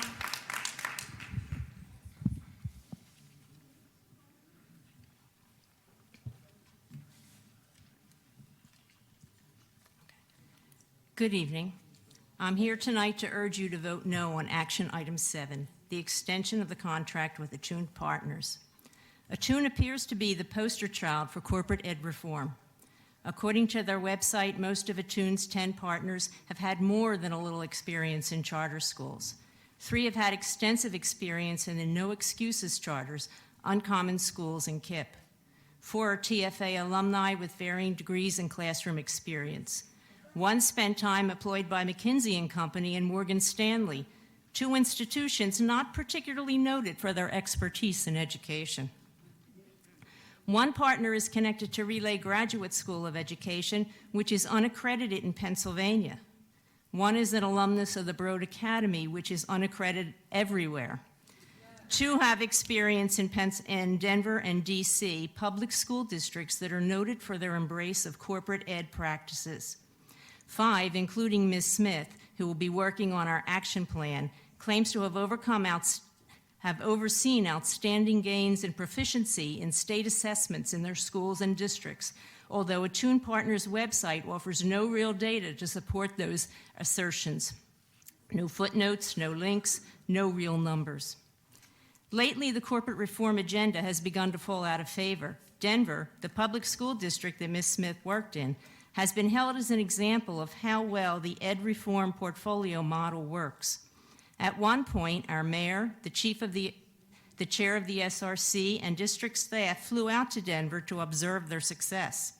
However, according to recent school board election results, it appears the people of Denver are no longer feeling the love for this portfolio model.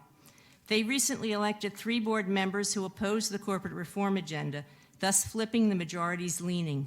They finally realized that this model doesn't work to strengthen public education.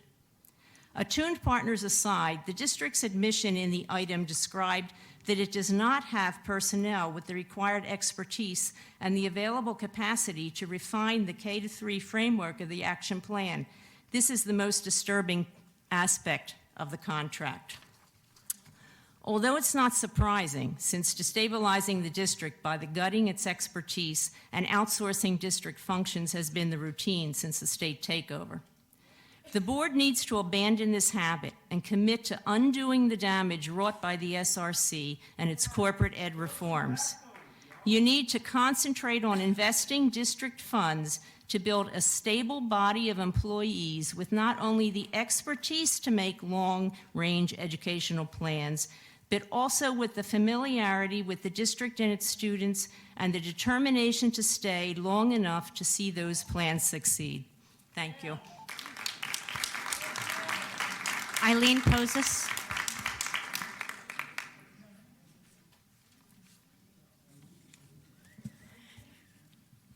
For 20 years, there has been a movement across the country to buy local. It benefits our environment and the local economy, which should be a crucial consideration for the district as it paves the way for our graduating seniors from high school to their future. Perhaps the districts should consider local alternatives before outsourcing projects that are best performed by district or city employees. The Comprehensive School Planning Review has just started, and there is already a need to allocate an additional $280,000 to Flow Analytics for community meetings, bringing the total expenditure to this company up to over $1 million. Apparently, Flow was unaware of the importance of community meetings. Why Flow Analytics at all, which is based in California? Philadelphia's city planners, however, are almost exclusively educated at either Penn or Temple universities. These planners are city employees, so they must live in the city. Living in the city gives them a greater understanding of the areas that are being gentrified, an understanding of cultural and political shifts, an understanding of the immigration policies that affect city residents, and an understanding of property values and other demographics within the city. For years, this department has been working on an analysis of every section of the city entitled Philadelphia 2035. These planners live in the city, and a great many send their children to the public schools here. They have a vested interest in making the CSPR plan work, since their children will be affected by it. Isn't it reasonable to believe they have a better understanding of the data they are supplying to Flow Analytics than a company from across the country? Why not follow the tenets of the Buy Local movement? And why spend $46,000 for career education with Philadelphia Academies Incorporated, when the district personnel can work on career goals at little or no additional cost to the district? Why not talk to the head of the Ancillary Hospital Support Program for free and local advice from someone who has created a stellar career program which has been going on for 45 years? Why not visit this successful local program? I recommend you spend the money to correct flaky lead paint chips, hot water from pipe drips, mold and asbestos, and mice that molest us. Creepy cockroaches cause asthma to spring. These are a few of school's outrageous things. Correct these first.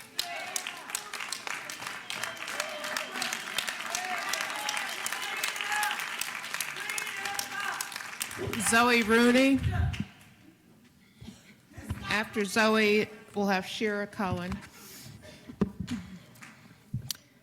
My name is Zoe Rooney. I'm a parent in the district and an educator in the district as well.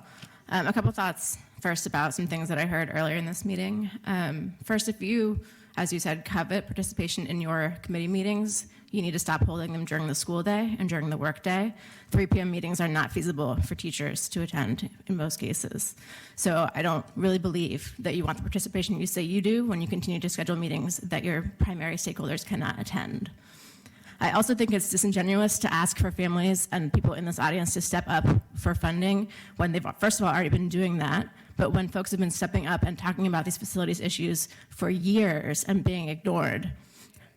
These are not new issues, as you've said. They've been issues that have been reported many times, and there have been many quotes in the media where people have outright lied and said that our schools are safe when they are not. So don't put it on us when there's nothing happening here. I also noticed that after we talked at the facilities meeting about how the lead testing page on the website wasn't up to date, that it's been modified. Now there's no date for when the updates will be there for the most recent lead tests for our schools. There's no timeline on there for when we can expect those updates. All it says is that there's a 5-year cycle for testing. And I don't feel like 5 years is sufficient given the recent reporting about lead in pipe systems at schools that permeates into the water systems. So that needs to be updated again. What I actually came here to talk about was action items 8, 12, 15, and also 16. All of these are contracts. Number 8 is a $125,000 contract. While I understand that it is grant covered, this is a type of function that should be an in-house function. It doesn't need to be outsourced. It's for training on a data computer system on the district website. If you can't figure out someone in 440 to do it, I bet you could find some great students who could come up with a video for you that tells people how to access that data. Number 12 is a $22,000 contract with a company called Meltwater that was founded, I think, in Norway. That one is about tracking news mentions of the district so the newsletters can go out. That is maybe not a large dollar amount, but that is a ridiculous use of that funds. There are tools that can do this for free. It also references some contract problems in the past in the action item, which I found really concerning considering that an upcoming policy suggests removing dollar amounts that require oversight by this board for contracts. So you have contracts that are incorrect in the way they've been handled, but you're trying to get rid of the maximum dollar amounts for oversight. That seems kind of backwards. And then number 15 is a $500,000 contract for design guidelines for buildings. Design guidelines, $500,000 for design guidelines when we have kids exposed to asbestos. That's crazy. And then number 16 is the flow analytics one, as Irene just mentioned. It's crazy that they needed to add 35 additional planning meetings, that they didn't feel like, that they didn't schedule enough to start with. And it's crazy that we aren't using the people and the resources we already have to do this work. Thank you. Shira Cohen.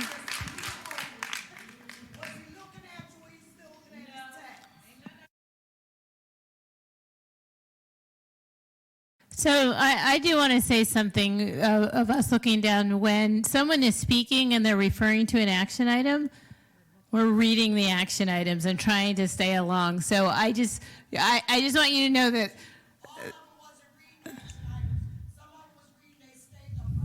Can we have our next speaker, please? Next speaker, please.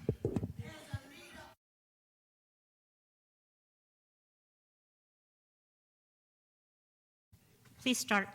Thank you. Good evening. My name is Shira Cohen, and I teach 6th graders at the Feltonville School of Arts and Sciences. I'm a member of the Caucus of Working Educators and the Philadelphia Federation of Teachers.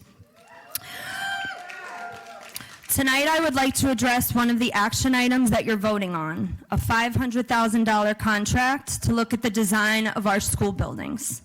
As a classroom teacher, I will tell you, as the first person, I'll be the first person to tell you that school design is critical. How can we build learning environments that are safe, accommodating, and empowering for the students who are part of our school communities? But who really knows best? Is it a consultant that will cost the district $500,000? Today on Good Morning America, the story of one educator who taught in Philadelphia public schools for nearly 30 years and has now been diagnosed with mesothelioma told the story of how educators are working in buildings that are literally poisoning us every single day. Less than a month ago, exposed asbestos gained new attention at Pierce Elementary School, and just this week, preschoolers and their educators in Head Start, 3-year-olds, were relocated from Anna Pratt in North Philly. Tonight, you're also discussing contracts in the millions to remediate flaking paint. There's a $100,000 contract to remediate pervasive rodent issues in our buildings. These are necessary and critical, but referring to an earlier speaker, it would be nice if we didn't have to contract that out and could use resources in the school district and hire more PFT members and more people to do that work. This week, we received communication about the capital improvements that have taken place across the district and plans for next steps. When nearly 3,000 PFT members signed a petition demanding asbestos and lead remediation and rodent extermination last year, it became really clear it was continuing that rank and file are done waiting. Why is $500,000 going towards school design when asbestos still plagues the district? Why are we investing in additional contracts related to strategic design around physical structures when the funding for capital programs in place to get rid of the toxic conditions in our schools should be priority? Asbestos remediation has been on hold for too long, decades. We know that it is in process now, but please consider putting a $500,000 design contract on hold until more asbestos remediation has been completed. The money is there. We just need to make sure that we're spending it in a way that makes sense for educators and for students in the here and right now. Thank you.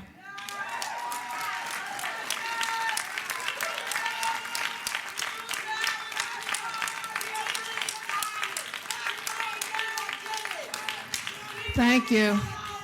It's now time to discuss and vote on this month's action items. Before we begin, I want to be clear about how I'll be grouping tonight's votes. I'll pull out the personnel items, action items 4 and 5. Please note, action item 6 has been withdrawn. We'll be voting separately on action item 24 per the request of board members. Additionally, I'll pull out charter items, which will be included, which will include one of tonight's walk-on items. So that's action items 32 and 33. We'll also be voting separately on action item 34, which was added to tonight's agenda as a walk-on. The items that are going to be voted on as a group are the following: action items 1 through 3, 7 to 23, and 25 to 31. Before we vote on these items, does anyone have any additional items they'd like to have considered separately? I don't have an item that I'd like to have considered separately, but I think that the way that people have spoken about item 15 is a mischaracterization of that expenditure. Mr. I think Dr. it would be McGinley? helpful if we had additional information just so people understood that this is an investment to help us make the maximum use of the additional money that was borrowed by the district to do these renovations and improvements. So if someone could speak to that, I think it would be helpful. Right, and I was going to ask a similar question, specifically how it ties into the remediation of some of these issues. Dr. Height? Yes, thank you. Thanks for the question. So that action item 15 is really, and Board Member McGinley, you said it best, Dr. McGinley. I mean, it is to look at how we're going to spend $500 million and to make sure that those monies are actually spent on the most critical issues, addressing the highest priority issues that we have first, both for the repair of buildings, and if we have to do 3 replacements, or 2 replacements and 1 new building, it also constructs templates for designs around what those buildings should include. It also provides for scope of services for all of the other RFPs that we would have to release in order to do the over 200 capital projects in that work. So it is designed to provide for the best use of the allocation of the $500 million. And as I understand it, one of the challenges in managing the facilities in the district is that we have schools built at all different times using all different types of heating systems and all those kinds of things, and that the development of a set of design standards would mean that work going forward would be standardized so that we could train the workforce to work with a similar set of equipment. Isn't that part of this? Yes, plan? that's also part of this. Thank you. Are there any other questions from board members? Hearing none, can I have a motion to vote on action items 1 through 3, 7 to 23, and 25 through 31? So moved. Is there a second? Second. Are there any questions, other questions from board members? Hearing none, Ms. Rout, please call the roll. Thank you, President Wilkerson. Ms. Danzy? Yes. Ms. Fix Lopez?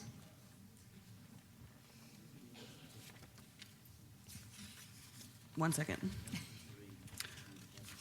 I'm yes to everything except 7. Thank you. Mr. Huang?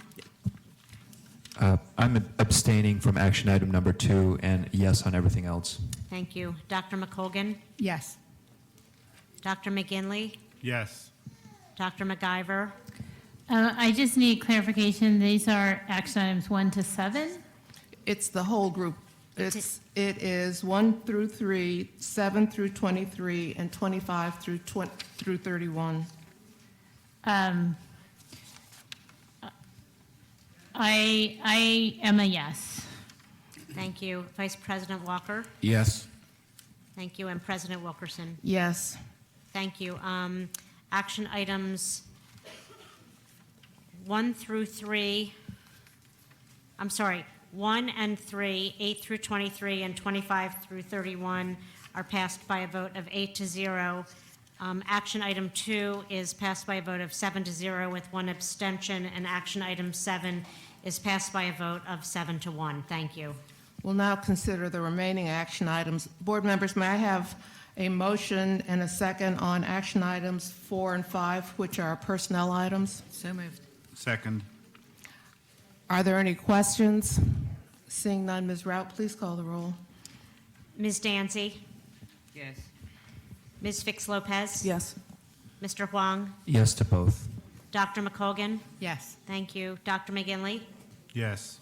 Thank you. Dr. MacGyver? Yes. Thank you. Vice President Walker? Yes. Thank you. And President Wilkerson? Yes. Thank you. Next, we'll consider action item 24, which has been amended since it was discussed in the Student Achievement and Support Committee last Thursday. Board members, may I have a motion and a second on action item 24? So moved.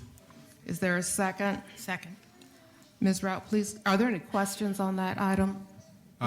Yeah, I want to make a comment, not a question, but I think that this item, as it originally was configured, was mishandled, and that there are a number of places along the way that caused confusion for the board members and I'm sure for the public.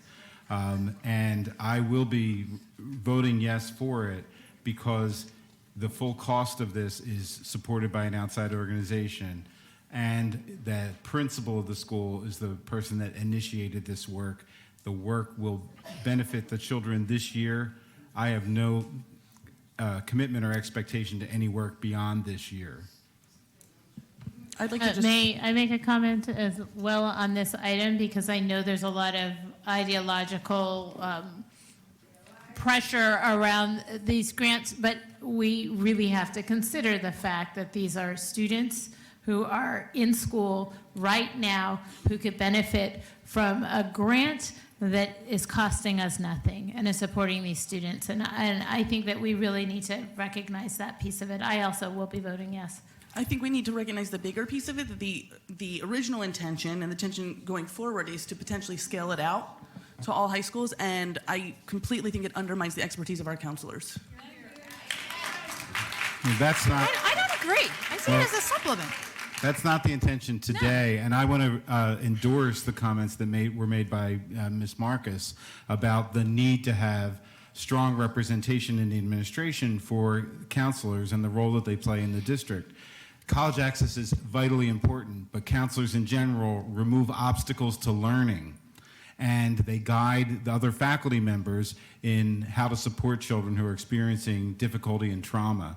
And so we need to invest more deeply in our counselors, and we need to have someone fully qualified and certified in the state that supervises counselors and advocates for the counselors in the district. Are there any other comments on these items? Ms. Rout? Mr. Wong, I'm sorry. I just wanted to flag for future consideration, perhaps at a Student Achievement Committee meeting, that the notion of piloting a program and seeing if and how to scale it up is something that is of great interest, and I think we would welcome some public discourse on how to do that. And I think this is an example, but by no means the only one. Are there any other comments from board members? Ms. Rout, please call the roll. Thank you, Madam President. On action item 24, Ms. Dancy? Yes, and I vote yes because, one, it is a 1 year. 2, our children need all the help they can get. And 3, I don't think that principal is not mindful of his counselor and supportive of her, and therefore I support this grant. Thank you. Ms. Fix Lopez? No. Mr. Huang? Yes.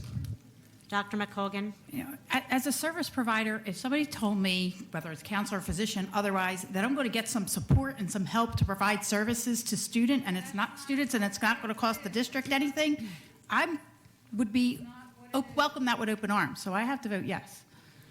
Dr. McGinley, Yes. Dr. McIver, Yes.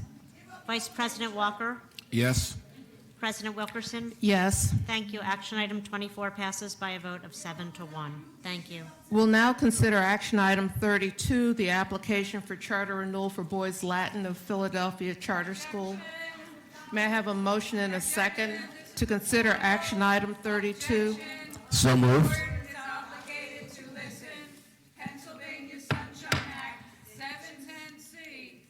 It's been moved and seconded.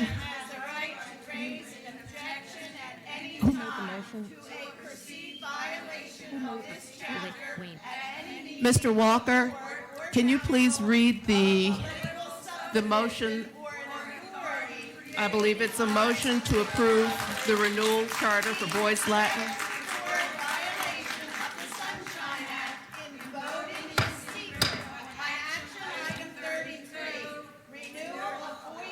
May I have a motion to approve the renewal charter for Boys Latin of Philadelphia Charter School effective July 1st, 2017? So moved. Is there a second? Second. Second. Are there any questions? Would you like me to call the vote? I'm going to call the vote. Board members, I'm asking that you please allow the board to continue with its business. Ms. Rauch, would you please call the roll? thank you. It's all right. It's been moved and seconded. I believe Mr. Mr. Williams would like to have a comment. No, I just wanted to just let everybody know that Boys Latin Philadelphia Charter School is sending more boys of color to college than any other school in the region. Just wanted to say that. And our school is serving boys of color in a really good way. I'm sorry, I didn't have anything written down. I just want to. I appreciate the input. It's important for us to hear, so thank you. Are there any other comments from board members? I do believe, and Ms. Grant, so we talked about the need to make sure that things are very clear in terms of it does get a little fuzzy because it's a different framework, and what used to be considered a condition is now actually written into the framework. So my understanding is that there are no terms. The term is the regular charter agreement for moving forward. There's no conditions. Again, Christina Grant, Charter Schools Office. Yes, I just wanted to clarify there are no conditions. The terms are defined as a part of the 2019 version form of charter, which Boys Latin Charter School of Philadelphia Board has met and agreed to those terms. And as you noted earlier, when the conditions were identified for Boys Latin, the organization addressed those conditions. Yes, between the renewal visits of 2016 and 17 to current day, they've addressed the 5 conditions that were set at the time of recommendation for renewal to the School Reform Commission. So there's nothing. There are sort no of a standard- conditions. This is a standard charter. This is a 5-year renewal with no set conditions because we currently only set conditions that would be outside of what is evaluated in the annual charter evaluation and our overall charter school performance framework. And the 5 years began when? The 5 years would start in 2017. The school is up for renewal again in 2022. And I just wanted to echo that I appreciate your comments, Mr. Williams. I completely, one of the things that I think is unique about this school is the population that it serves. I do agree that, like any of our schools, we have to have high standards because our students can achieve at high levels. The current achievement isn't where it needs to be, but the growth has been very significant over this past year. And so thank you for your comments. Are there any other comments from board members? Ms. Rauch, please call the roll. Thank you, Madam President. I am noting that objections have been lodged for the record, and I'm now calling the roll. Ms. Danzy? Yes. Ms. Fix Lopez? Yes. Mr. Huang? Yes. Dr. McColgan? Yes. Dr. McGinley? Yes. Dr. McIver? Yes. Vice President Walker? Yes. President Wilkerson? Yes. Thank you. We'll now consider action item 33, the release and settlement agreement with Franklin Town Charter Middle School, Franklin Town Charter Elementary School, and Franklin Town Charter High School, including the renewal of the charter for Franklin Town Charter Elementary School effective July 1, 2017, and the renewal of the charter for Franklin Town Charter High School effective July 1. May I have a motion and a second to consider action item 33? So moved. Excuse me. I move to approve the release and settlement agreement with Franklin Town Charter Middle School, Franklin Town Charter Elementary School, and Franklin Town Charter High School, including the renewal of the charter for Franklin Town Charter Elementary School, effective July 1, 2017, and the renewal of the charter for Franklin Town High School, effective July 1, 2019. Is there a second? I'll second. It's been moved and seconded. Are there any questions? Seeing none, Ms. Rout, please call the roll. Thank you. Board members, I will repeat the motion, and then I will call roll. A motion's been made and seconded to approve the release and settlement agreement with Franklin Town Charter Middle School, Franklin Town Charter Elementary School, and Franklin Town Charter High School, including the renewal of the charter for Franklin Town Charter Elementary School effective July 1, 2017, and the renewal of the charter for Franklin Town Charter High School effective July 1, 2019.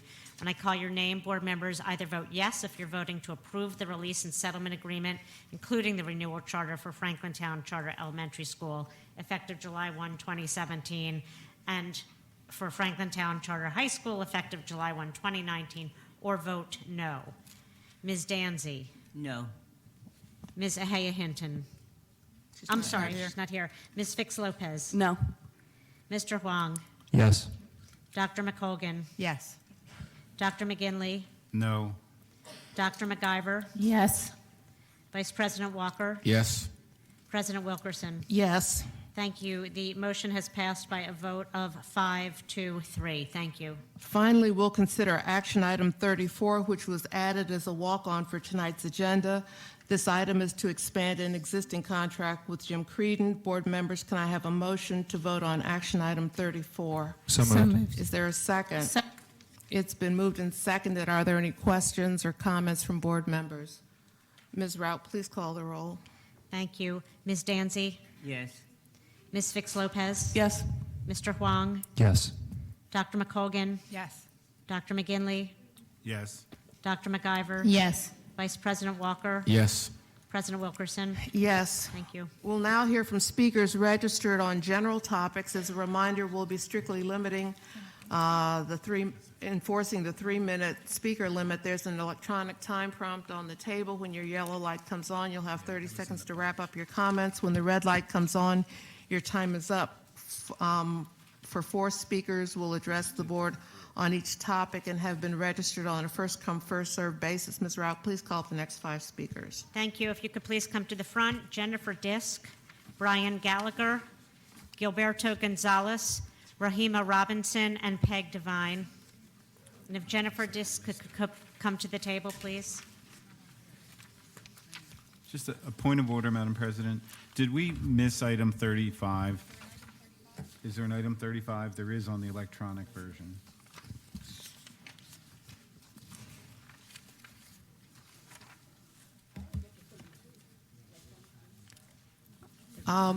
We will check on that, and then if the next speaker would speak.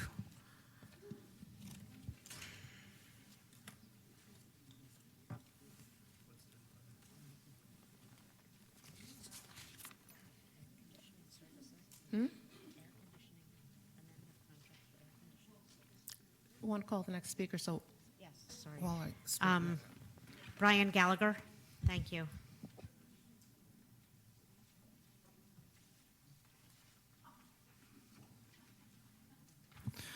Good evening. My name is Brian Gallagher, and I joined the district as a teacher at McDaniel Elementary 3 years ago.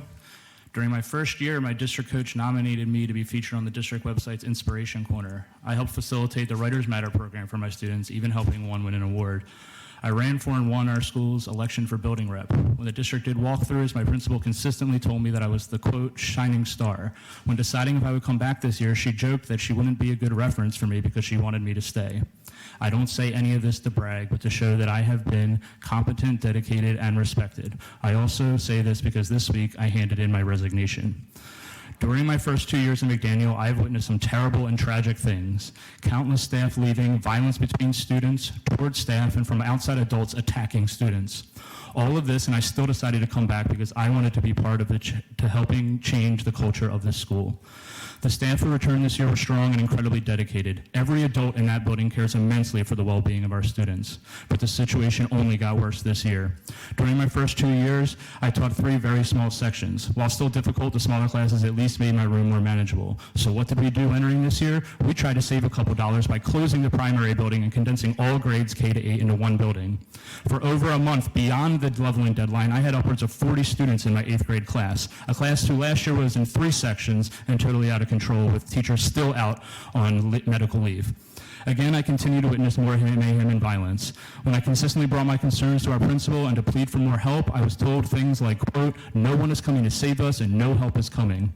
I was told to hold them for lunch or after-school detention. Essentially, the only solution was to rely on free labor and to stretch us even thinner. I was losing my mind. I was having panic attacks daily, perpetually angry, and severely depressed. I was afraid I would hurt myself or say or do something at the school that I could not come back from. I could not be the person I needed to in order to help our students. I was completely and utterly broken and trying to avoid a psychotic break. What is truly tragic about this situation is that McDaniel is not alone and no one is surprised by my story. While many of these situations have to do with student behavior, I do not blame them at all. They are traumatized. Nor do I blame the adults in the school trying to make the best of an impossible situation. This is happening because of a failed system, because of decisions made by our political and district leaders. They and you are the ones who decided to make huge classes, who wasted money on programs like Jounce, who did little to advocate for our students' families in the failed war on drugs that destroyed our communities, who refused to pay our climate and support staff a living wage. And yet somehow we wonder why we are unable to attract and retain dedicated professionals. If our adults are feeling this way, how must our students be feeling? For us it is a job, for them it is their lives, and we are failing them. I have to believe we're on the same side, so I'm asking you to be leaders, to be proactive instead of reactive. Look at our building conditions. I am here today to ask that you offer real and tangible support to McDaniel now. They need more qualified adults in the building immediately. But bigger than that, I am asking the board to be bold and aggressive in advocating for our most neglected schools and community. Our enemies sure are. I am asking you to offer a living wage to our paraprofessionals and climate staff in our next contract. I am asking you to implement true restorative justice practices, not just the elimination of consequences, with trained professionals and programs in every school. In the richest country in the history of the world, don't tell me there isn't enough money to fight for all and win these things. There's plenty of money. The will to take it is what is lacking. Stop begging for scraps, enough Band-Aids on bullet wounds. I love working in the district, and I hope to be back sometime soon. Thank you for your time.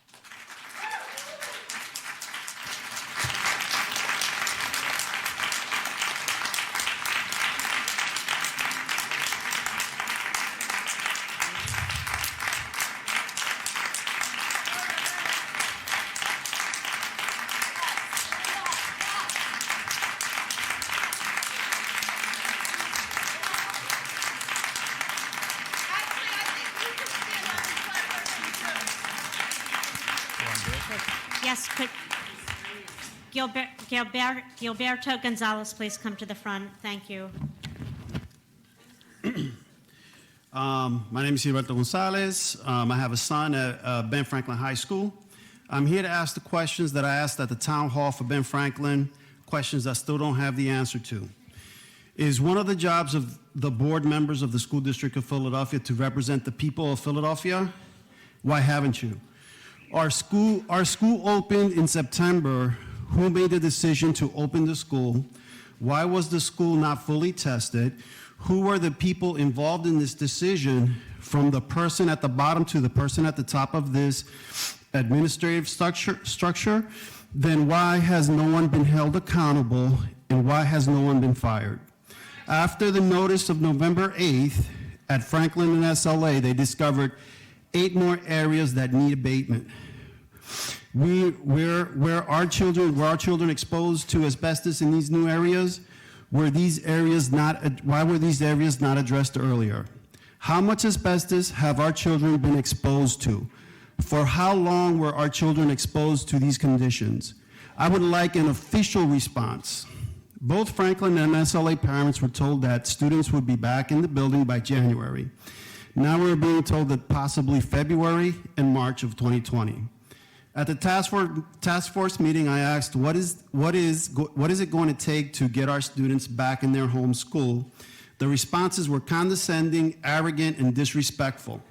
I am asking this board to give our children the respect, the compassion, and love our children deserve, and guarantee that we will be back at a safe and beautiful building by February. Make it happen. Where am I? We now know that the teachers who have been at schools for many years are being diagnosed with mesothelioma. I can't say the word, I'm sorry. We have learned that there is no way of testing for the impact of asbestos exposure.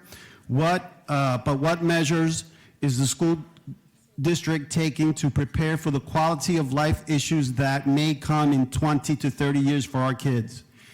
For the teachers who are being diagnosed with mesothelioma, what is the district going to do for them now? I am asking you to be transparent in the district's communication, and that from this point forward, parents be included in decision-making process. The trust has been broken, and it will take a great and honest effort on the part of the school district and board to restore it. Trust takes years to build, seconds to break, and forever to repair. Start now, please. Thank you. Can I drop copies of this off over there?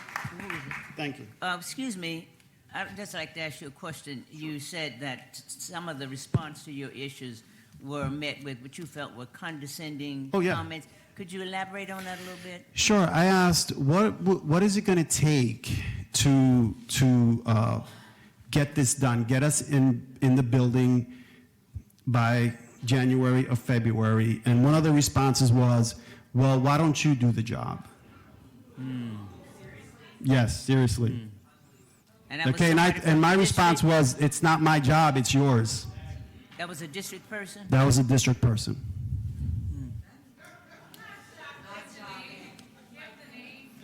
And I still don't have an answer.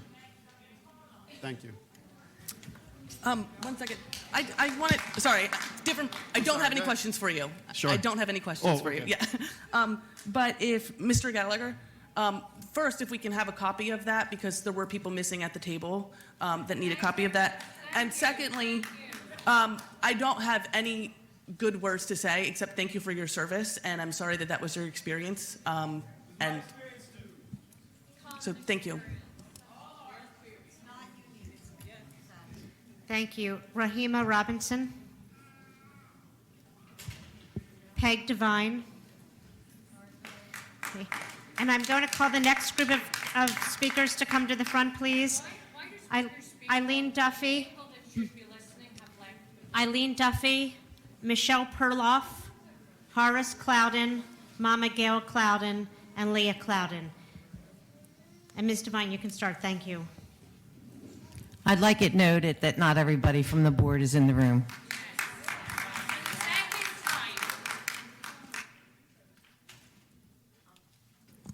I'm Peg Devine. I'm a certified school nurse with the district for 27 years. I'm here to discuss serious problems with immunization compliance. Firstly, the district sent oversized postcards via U.S. mail on October 3rd with the student's name and a statement that said, with the child's name, that your child is not in compliance with Pennsylvania state law. Had this information been sent in a sealed envelope, I would not be concerned, but a postcard is a careless disregard for students' confidential medical information, and I believe it's a FERPA violation. How can you assure the parents that only persons with quote-unquote legitimate educational interest were able to read these postcards?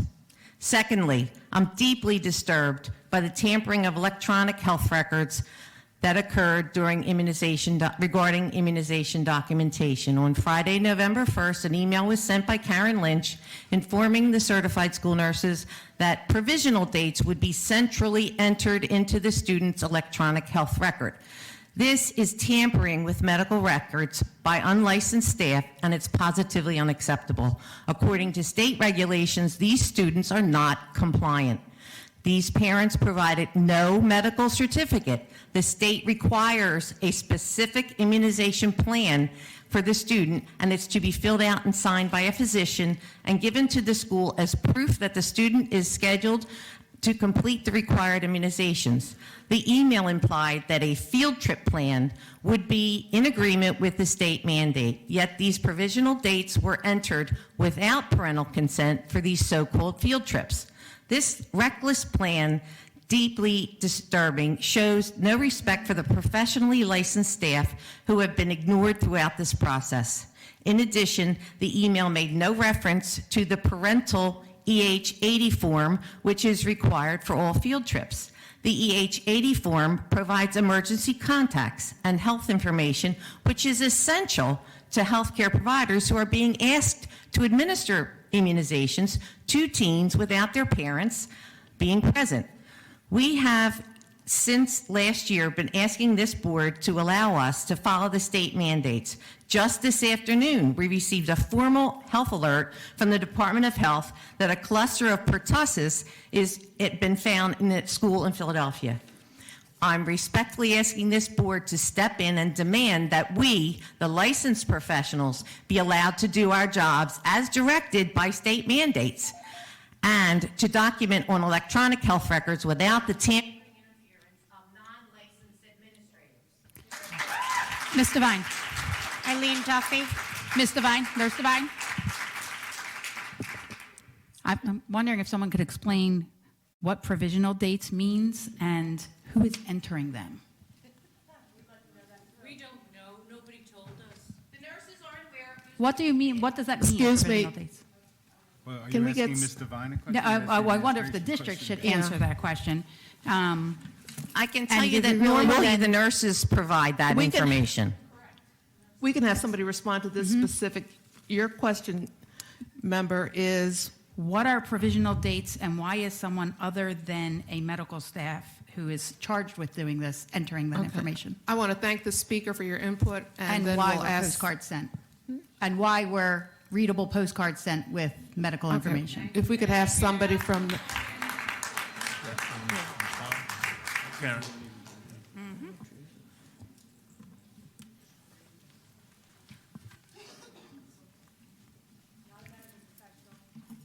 For the record, Karen Lynch, Chief of Student Support Services.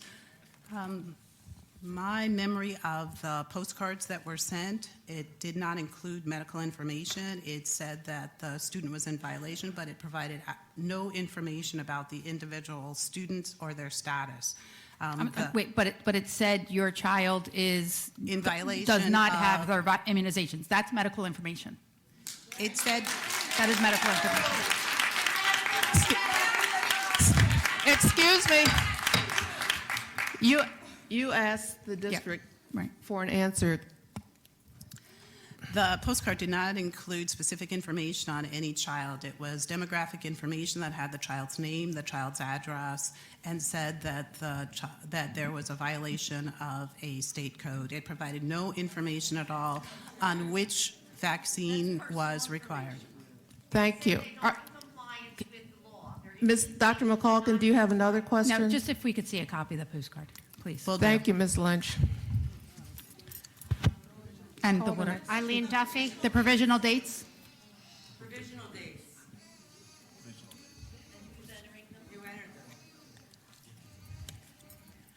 The provisional date that was entered was for February 2020 What is a provisional date? A provisional date is the date that is provided, which indicates by which time the student must be become immunized. It indicates the. I mean, I read the state guidelines. It's I don't provisional. It says that there has been see sufficient. a plan in place to complete There's the a immunization, but sufficient that's not what information. Excuse me, you're you- describing. Dr. McCulkin, give her a chance to give her response. Ms. Lynch? Yes. It's the date by which it indicates that a plan has been put in place by which the child is to become immunized. This information and other information has been entered by individuals who are not necessarily healthcare professionals. There's not a requirement that that be the case. We have had individuals who have updated the data that we have on file. We have moved from 26,000 students. No, don't do that. That's a lie. I'm sorry. Ms. Lynch, do you have anything else to add? There's been a good deal of work that has taken place over the last few months in order to make certain that students within the school district of Philadelphia became immunized and current with their requirements. Thank you. Excuse me. Can we let staff member answer, please? Yes, Thanks. let's let her answer, please. May I ask one question? Is there There's another? another answer coming. Okay. Please identify yourself. Melanie Harris, Chief Information Officer for the school district. I want to reply to the comment which was made about non-health professionals entering data into the student information system. So one, there is no requirement under HIPAA. We are not subject to HIPAA since we are not overseeing children's health insurance. And there is definitely no FERPA violation. We take this very seriously, and people need to understand that data is updated in the student information system in many ways. As an example, Philovax, which is the city system that captures immunization data to which nurses regularly access directly through the city. We have made it easier for them by working with the city and with Philovax to import that immunization data directly into the system. We have imported it multiple times, so that is an example of a non-health professional bringing data into the system in an automated fashion to make it easier. Excuse me, Dr. McCulkin. I'm sorry, McColgan, McGinley, McIver. Could we hear from the speakers on this topic before Yeah, we try to straighten anything out? Because there are think other that would be speakers on this constructive. topic. I appreciate the suggestion. Eileen Duffy, please. Thank you.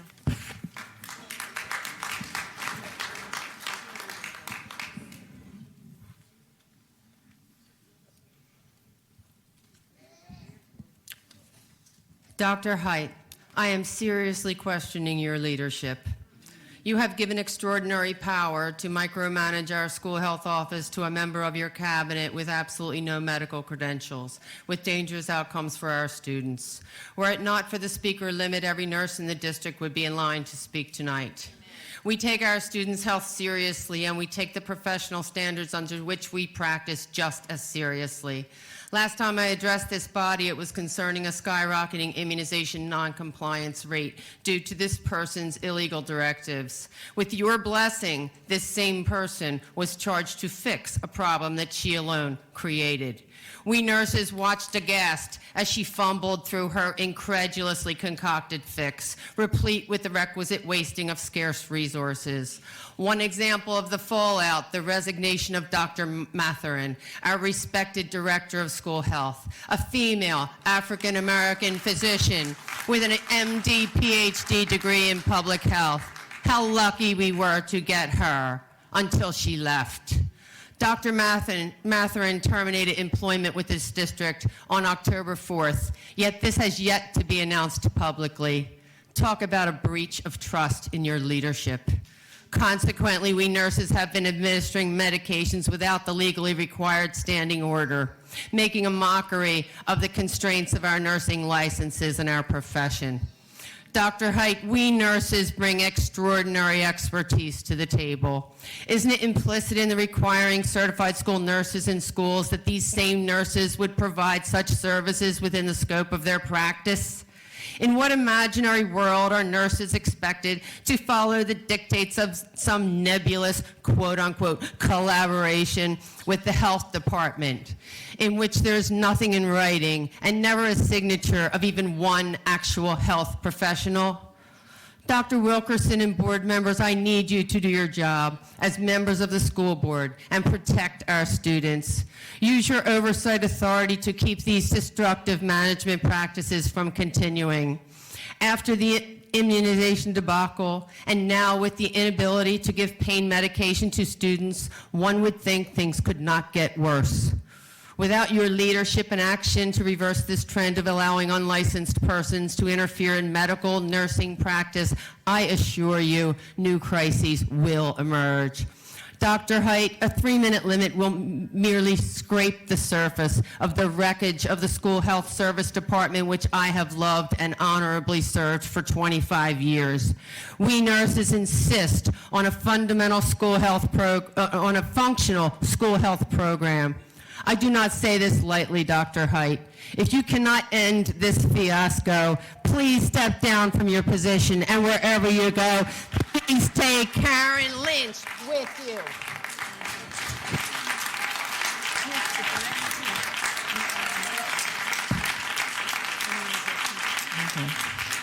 Michelle Perloff. Michelle Perloff.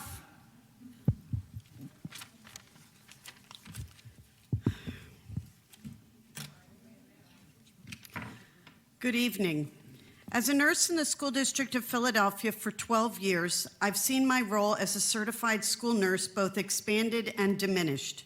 In addition to our mandated screenings, we triage, multitask, collaborate, coordinate, teach, counsel, and assess, all while administering medications, first aid, and caring for injuries. Historically, our records, particularly our immunization records, had been the envy of counties across the entire Commonwealth of Pennsylvania. Well, we were until we were prohibited from excluding children without their immunizations. In just a few years, our records became abysmal.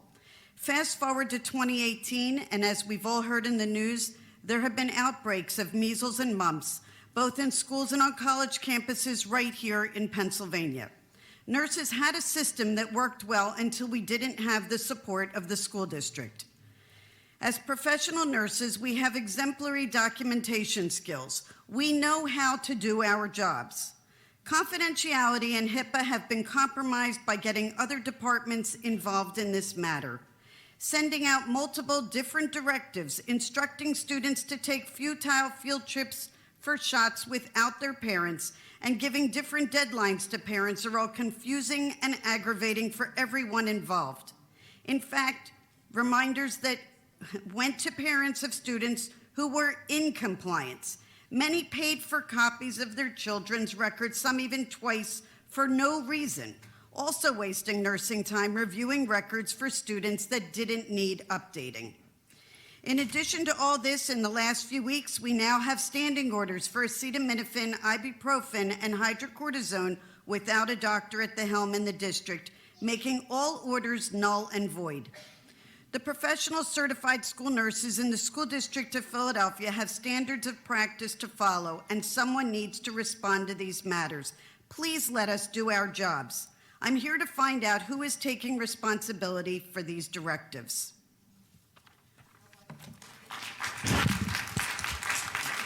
No, we're going to call the other individual speaking to this issue so that the district can have an opportunity to respond to all the... I believe it's Colleen Quinn, then would be next, and then Ann Smith. Is there anybody else here who is registered to speak? And what's your name? Patricia Malloy. Okay, so if on the nurse issue and immunizations. Okay. Okay, so Colleen Quinn, Ann Smith, and then Patricia Malloy. And just for the record, a question was raised about whether there was an action item 35 on for this evening. That is something that's for next month. Okay. Thank you. Good evening, and thank you for the opportunity to address the school board this evening. My name is Colleen Quinn. I have worked in healthcare for 40-plus years at several highly respected academic medical facilities, with the most recent one being the Hospital of the University of Pennsylvania. I am a certified school nurse, a board-certified advanced practice nurse, and a board-certified emergency nurse. I have worked hard over the course of my career to meet the standards and rigors of nursing, and I am extremely proud of my chosen profession. However, since coming to the School District of Philadelphia 4 years ago, I am appalled at the disrespect and sheer disregard of nurses within this district. The last 17 years, nursing was ranked the most trusted profession in Gallup's ethic polls. The annual poll found that 84% of respondents rated the honesty and ethical standards of nurses at high or very high. I can only guess that the other 16% must work for the Philadelphia School District. 2 years ago, the school district hired a chief medical officer, a director of nursing, and opened positions for 3 additional school health nursing coordinators at 440. Collectively, as nurses, we were all very excited in anticipation of needed change to school health services and the services we offer to the students of Philadelphia. First and foremost, to have a medical professional at our helm was paramount. Finally, guidance from someone who speaks our language and knows the law as it relates to healthcare and HIPAA and student health. A director of nursing, someone to oversee protocol and policy, something that has, again, not been addressed in this district for years. We did have a policy and procedure manual when I arrived, but it quickly disappeared. We were told it was being updated. Additionally, coordinators to take the burden of 300 nurses off of Shannon Smith and build an induction program for nurses that we all need and we all are required to complete by our 6th year anniversary within the district. This is a state mandated requirement for nurses. However, we are being told repeatedly, just sign up for the teacher one. Fast forward 2 years. We have no medical leadership. We have never been informed that Dr. Matherin no longer works for the district. As fast as we hire coordinators, they quit. As fast as we fill the nurse vacancies, new ones occur. I feel that this is a direct reflection of the current leadership that we have at 440. And to further add insults, yesterday in response to the many inquiries that were made to 440 about nurse documentation being changed, immunization protocols we are being asked to comply with, having no medical doctor overseeing healthcare practice in the school district, we received an email from the CIO, not a CMO, stating that health insurance portability and accountability, HIPAA, generally does not apply to K-12 student health records that are maintained by the school district. In the context of HIPAA, we are not healthcare providers or insurers for students, and students are not our patients. I would like for this person to spend one day in any of our health rooms and then tell me that I am not a healthcare provider and students are not our patients. This is unacceptable on so many levels that I don't even know where to begin. Thank you all for your time.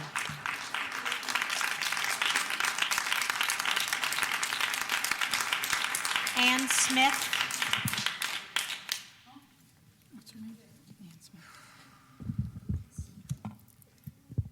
Greetings, members of the school board of the District of Philadelphia. My name is Ann Smith, and this is my 20th year working as a school nurse with the school district. I am distressed by the administration's management of the health services provided to the children of Philadelphia. We have roughly 270 school nurses in the district, a director of nursing, and 1 nurse coordinator. However, decisions about healthcare management are being made by non-health professionals without regard to the input of the professionals they have hired. This has resulted in putting students, school nurses, and the district at risk due to disregard for the law and standard health practices. 4 weighty violations of health and nursing practices have been disregarded. First violation, there is currently no physician in place to allow school nurses to administer ibuprofen and acetaminophen to students for minor pain. It is a violation of the Nurse Practice Act for nurses to administer medications without an order from a physician. Until today, and only after pressure from school nurses, there had been no direction provided to the school nurses regarding this dire situation. Even though Dr. Matherin resigned 7 weeks ago, many school nurses continued to administer medications over these past 7 weeks, violating the Nurse Practice Act and putting their licenses at risk.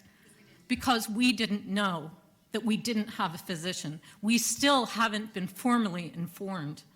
There appears to be no plan to rectify the situation, as there is no position posted for a replacement for Dr. Matherin. Second violation, we were told at the beginning of the school year that there is no longer a nurse procedure manual. Nurses work under guidelines set out by the institutions in which we work. Without a procedure manual, there is no guidance for new nurses. There is no legal document for any of us on which to base our practice. Third violation, there has been and continues to be gross disregard for Pennsylvania state law regarding immunization noncompliance and school attendance. With recent outbreaks of communicable diseases such as the mumps and measles last year, and currently a pertussis cluster in our own high schools, this poses a significant but entirely preventable health risk. Fourth violation, without consultation with the school nurse, there have been altercations to student health records by non-medical personnel who do not know the patient, have never met them, spoken to them, looked at them. Alteration of a health record is illegal. The school nurse in the school nurses in the school district of Philadelphia are highly skilled professionals. We are experts in our field. Our nursing practice is being interfered with by an administration that does not value our input, puts our nursing licenses at risk, ultimately puts the health of the children we serve at risk. I ask that you use your power as the school board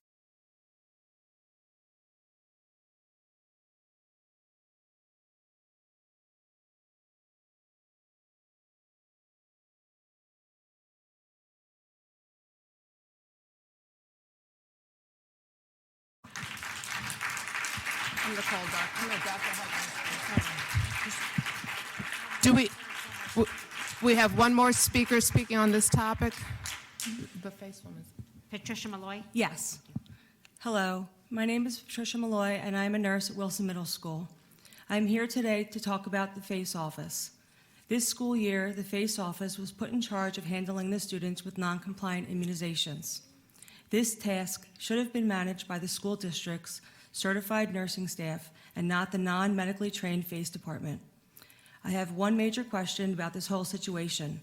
Why did the school district not utilize the employees with the medical background and credentials to oversee the immunizations? FACE sent home postcards with personal information, called parents, and sent letters repeatedly with incorrect information. Most times, they were sent to families that were already compliant, creating more confusion for the families and the school. FACE, under the leadership of Karen Lynch, never contacted the school nurses to ask for our input. We were never asked what process was already in place for our students in regard to their immunization status. The FACE office took it upon themselves to change student statuses without the proper documentation to justify the change. In the past, students were excluded from school when they were not compliant. This would cause parents to quickly bring the child up to date on their shots. Since the district has refused to allow exclusion from school for immunization for the past 3 years, the number of non-compliant students has risen to unprecedented levels.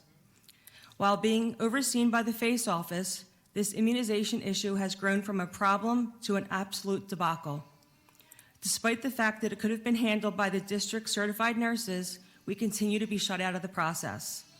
But we are left to live and work with the consequences it is creating. If we had been able to exclude students for the past 3 years, we would not be where we are today. But as it is, the school district has an obligation to the parents and students of Philadelphia to understand that they never should have attempted to solve a medical issue without the input of their own nurses. Dr. Height, you are the superintendent. Do you take responsibility for wresting this authority from the certified nurses and handing it to the FACE office? Thank you.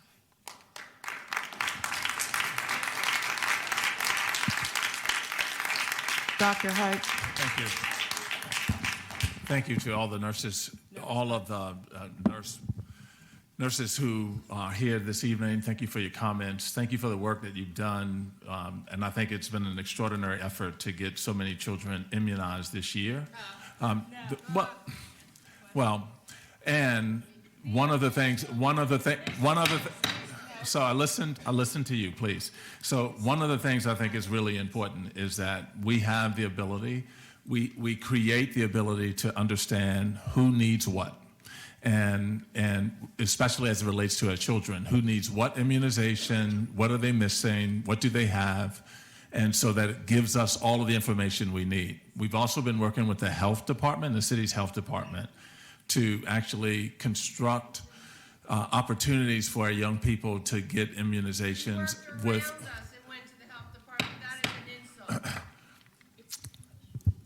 Dr. Height. So that actually. Excuse me, I'm asking that you sit down and be quiet while Dr. Ms. Height Duffy, I finishes listened to his you. comments. Ms. Duffy, I listened to you. So I thank you for your work. I thank you for your comments. One of the things that we are attempting to do is to make sure we get as many children immunized as we can. That's number one.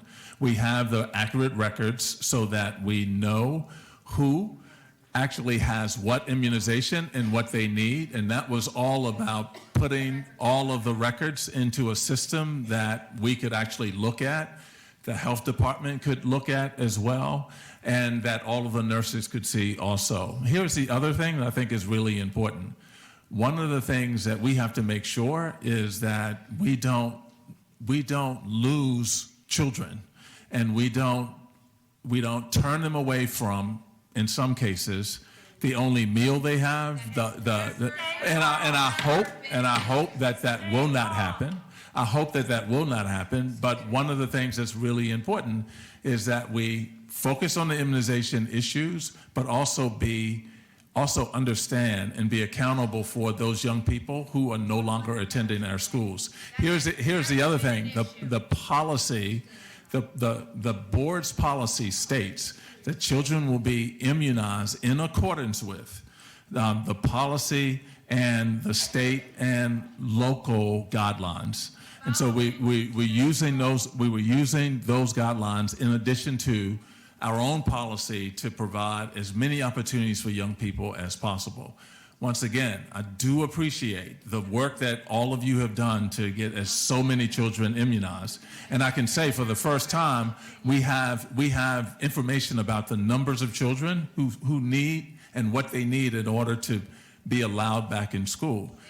We have to continue to do this work and to focus on the efforts to get those young people immunized. Now, I will speak to the part about not having a medical doctor on staff in order to provide you with the orders you need in order to dispense medication. In that event, then the medication that children are prescribed is the medication that their own doctor or physician has prescribed. And that's how this works when you don't have a medical director to do that. You should have known that she was no longer here. Yeah. That should have been communicated to you. That should have been communicated to you. Dr. McCulkin. So, this has been an issue that I've been very concerned about. I first raised the issue back in January. It's almost a year. And there's a few things that I'm incredibly concerned about. One, the number of nurses that are here. We tout on our website on the first page of the action plan that all of our schools now are staffed with nurses. That's a wonderful accomplishment. But we're not going to be able to have that 100% for long if the staff aren't respected and allowed to do the job they were hired to do.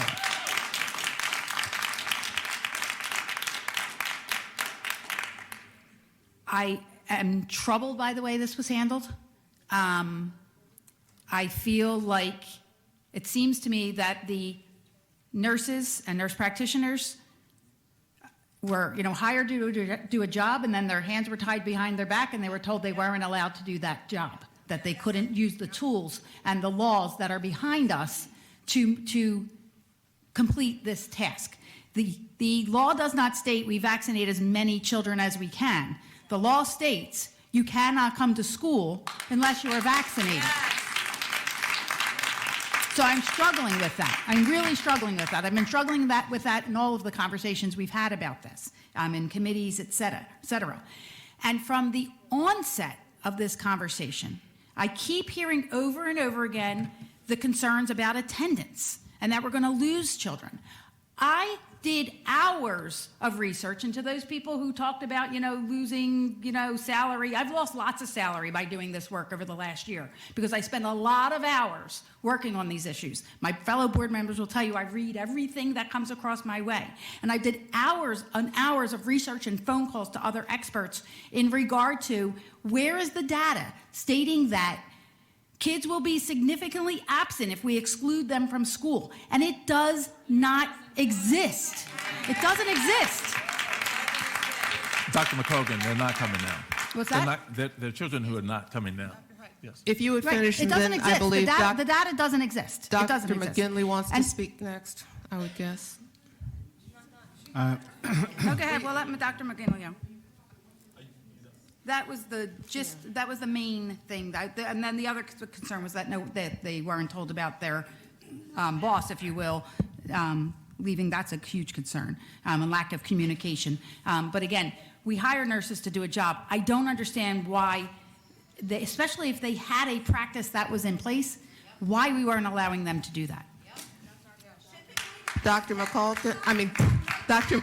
Dr. McGinley. So, I'm not even sure exactly where to begin because I'm really quite angry and upset about this. I mean, I think that there is evidence of a disregard for the concerns that board members have raised about this.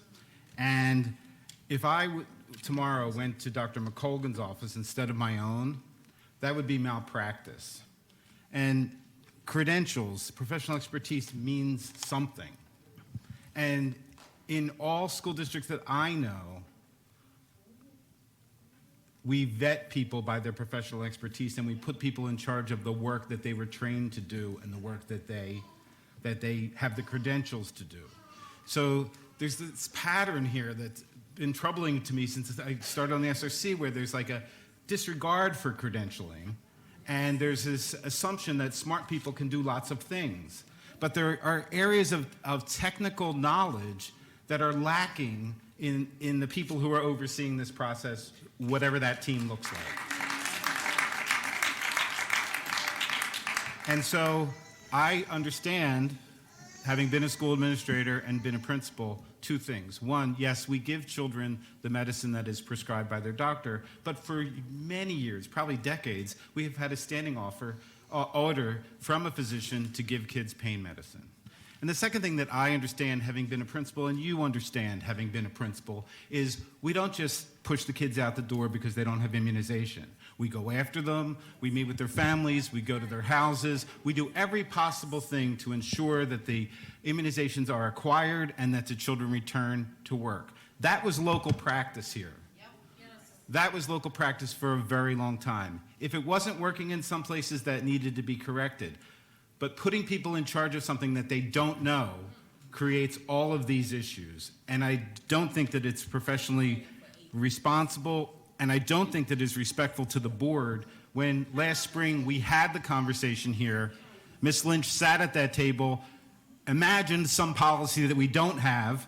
I reiterated the language of the policy and asked her and asked you to make sure that we're following the policy. Since then, we've had all different versions of policies, all different versions of waivers, none of which is allowed for in the state regulations. So someone needs to be employed to be the medical director of this work, and someone needs to be employed who understands nursing in the same way that somebody needs to be employed who understands counseling to supervise the counselors. And someone needs to be ensuring in our Office of Human Resources that the people that we hire have professional credentials, including things like, teacher certification. May I just ask a clarifying question on your piece there? Because I'm recalling in all the conversations about vaccinations and the policies that we were putting in place and the procedures that Dr. Matherin was not part of any of those conversations, and I want to know was she part of this conversation, and is that what led to her resignation, perhaps? I'm kind of with I have one last question. I mean, Dr. McIver. Our Office General Counsel, what advice have you given to this division of the school district to ensure that we are in compliance with the law? You report to the superintendent, but you also report to the board. Yes, so I can't talk about the specific legal advice I've given, but that our office has been working, has worked with Dr. Matherin while she was here, has worked with the FACE office, has worked with the Office of Student Support Services around various issues to help them make decisions. Our office was not involved in the actual decision-making itself, but in my understanding it, because I haven't given all of the advice myself, in setting certain parameters and explaining what policy would allow, what policy might not allow, and the same under the legal requirements under the regulations you're talking about. You could discuss that less obliquely with the board? Yes, I will be happy to discuss that in executive session with the board. Thank you. One other, go ahead. Go I ahead. just want to ask one thing. I concur that, particularly in the arena of medical, that you need someone over it who is of that profession. What is our plan for replacing Dr. Messi if she's not coming back? Of putting someone who is qualified in that position? We do have a plan to actually fill that position, and working with the other health institutions in the region to try to find the best model for what that will look like. I will also add, because I know a lot has been said about not valuing the voice of nurses. Nurses were included as a part of the development of this plan. I mean, it may not have been any of, but we have more than the dozen who are here. I mean, so nurses were included in the process. Are there any other board members that want to comment? I want to express, I share the distress over the lack of oversight by a medical professional. I think that listening to this issue evolve over time, having inappropriate or inadequate expertise guiding this work has been a problem and needs to be remedied quickly. And I'd like to also have a board executive session with the law department so that we can get some clarity on and satisfaction that we're operating within the parameters of the law on some of this. There have been a lot of allegations made that expose the children in the district, the institution to risk, and I think we owe it to the children of the district, the families who send their children here to understand this issue fully and to see that we get the kind of leadership of the whole medical side of the district,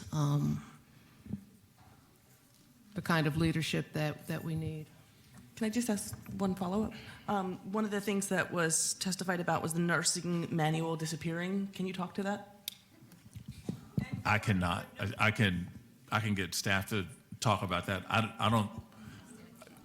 cannot. I don't know enough about or staff. That. But we can give a report about it.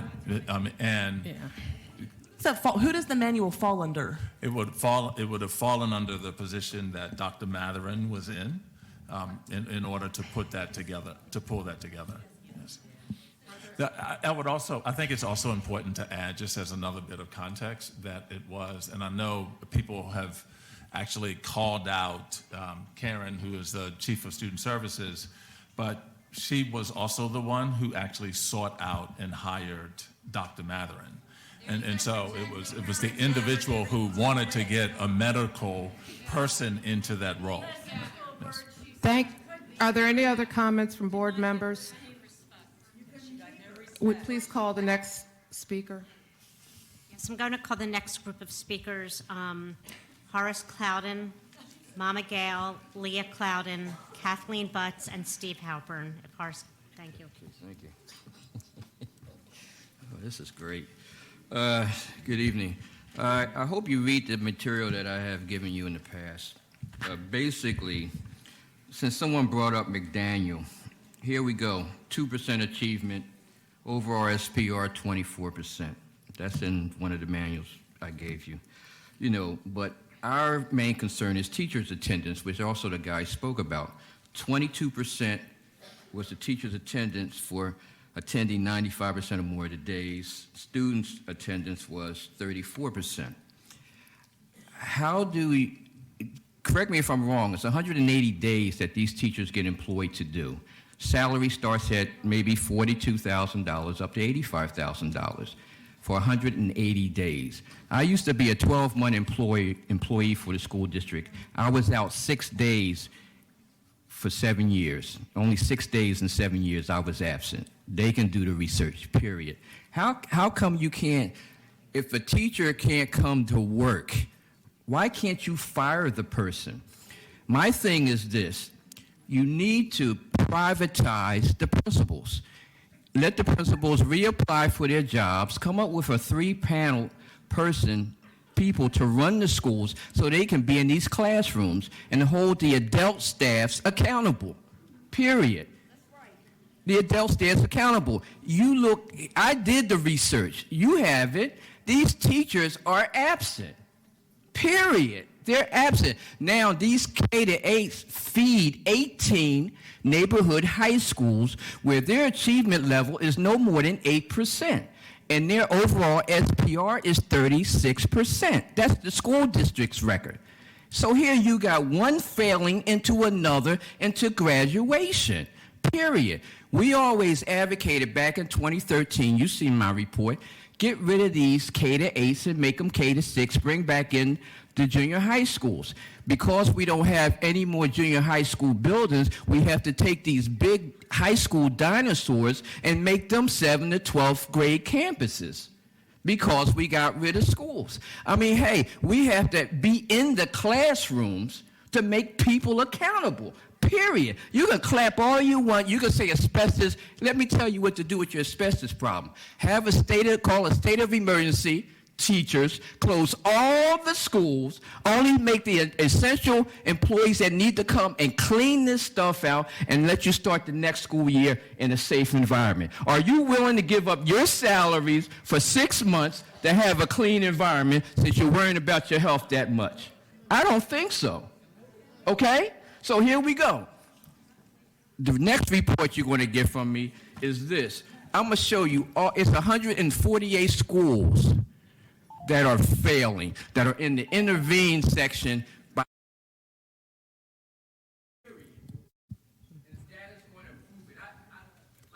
the lady said, I'm up doing this research just to give it to you so you can't say you didn't know. Thank you. Okay. Thank Thank you. Mr. Clouder, thank you. Okay. Mama Gail?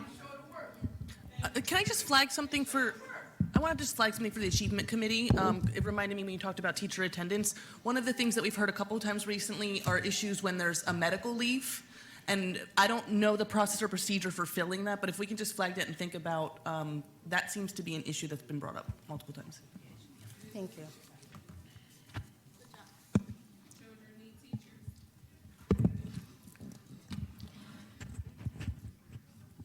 Before you start my time, please. It started. Before you started, and I hope since you started it, all of you who are running around here talking about the condition of these buildings, you better look at the conditions of the children and their schools, okay? Because many of these schools have been failing, and you who are in them aren't saying anything. Many of the black educators that were in these schools are no longer there because they were bullied out. When they spoke up for these black children, you wanted them out. I'm going to tell you the truth.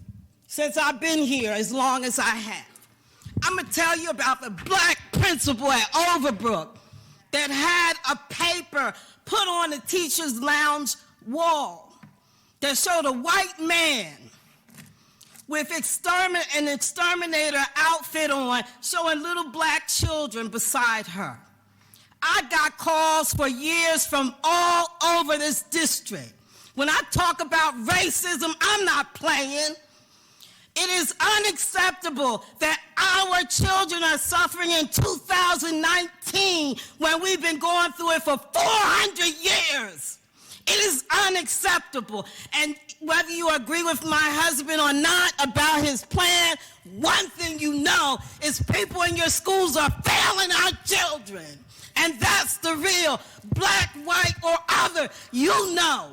You know when teachers are coming every day with the intention of not teaching our children a doggone thing. You want me to say to schools, you want me to talk about the people, the black nurses, the ignorant black people that have been put in these schools? Don't get me started, because I will call on every group there is. You got the teachers union that defend the bums. That's what they're called. I don't call them that, but that's what they're called. You got a room here. You have what was called teachers' jail. They call it the rubber room. Let's talk the truth. Let's talk the truth. Walking through these halls, walking through the halls of the school, white teachers will put their heads down rather than speak to somebody black who's on the staff. And I know because I've taught professional development. You got some of the most broken people in these schools standing in front of these hurt children, these wounded children. Many of them are wounded because their parents were wounded in the same schools. We got children being bused all over the city. They can fail in their own neighborhood. They're on these buses an hour and a half, some of them. God only knows what time they get up in the morning. And they're going across town because their wonderful parents think that if they go across town, they're going to get a better education. Bring them home and make every school great, please.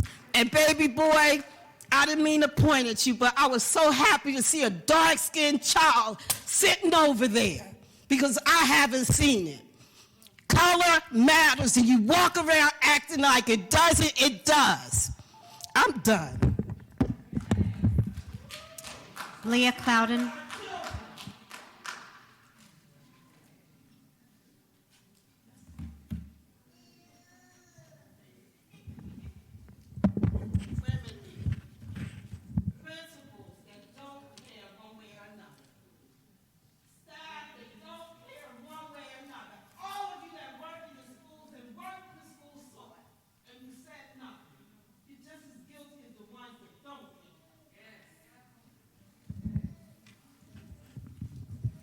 Greetings. I didn't write anything, but I think both my parents pretty much said it. You have to start holding these principals accountable. You have to hold the schools accountable for not reporting an incident, and it's happening on all levels. How do you, and I also want to know, Dr. Height and school board, we've been having that same problem at Penrose. We have not returned to Penrose School. When we were in a meeting with the principal, and I don't even know if I can discuss it, but I'm going to discuss it. She was caught in lies. I want her held accountable for the lies that she told. We have not been back to Penrose. We were feeding over 200 children a day. We didn't get any money, any grant. Well, we got donations from our communities. We didn't get any grants to fund what we were doing. We did it just about every day, and we worked diligently to help both the families and the students, even staff in that community. So, Dr. Height, I would like for that whole situation to be held accountable, because even though we still have our stuff stored there, they stole 73 chairs from us, and that's just one of the group of things that they stole. So, I like for the principal and whoever else is involved in that, I want them held accountable for that whole situation. Also with the teachers, my father said it, they're not showing up, they're not teaching. How do you hold them accountable for students just failing across the board? We also talked, I know my family talked years ago, or throughout the years, about hiring black teachers. We have HBCUs, and I don't just mean black. from other countries. I mean, African Americans, HBCUs. We know that in North Carolina, the HBCU there, they had hundreds of students in education. You can do a recruitment like that. The substitutes aren't working out. We need some real teachers. Also, I'm going to go back to my attire, the attire that staff should be wearing. Will you have your engineers, your maintenance people wearing uniform shirts? Why aren't these teachers dressing appropriately? You want the students to see success. They need successful looking people standing in front of them. People are showing up with whatever they want to wear. I don't work for the district. I don't even work. What I do is I give my time freely. They need to dress better. If you're making people who don't have that much money pay for uniforms, and you have people that are making anywhere from $43,000 to $133,000 or plus, and I mean on the school level, they need to dress appropriately. Thank you. Oh, I got every school. Kathleen Butts, please.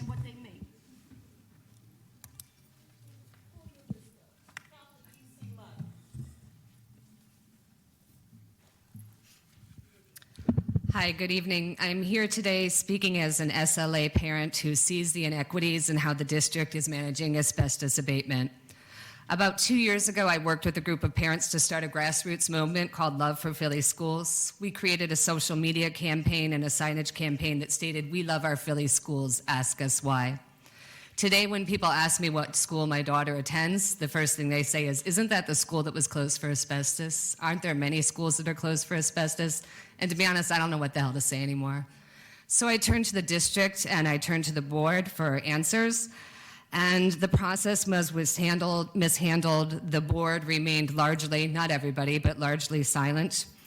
And on October 28th, when I read the article in the Enquirer, which asked why the asbestos exposure at Pierce Elementary was not handled more quickly, a district spokesperson was quoted as saying, "We did not have the capacity to do so at this location."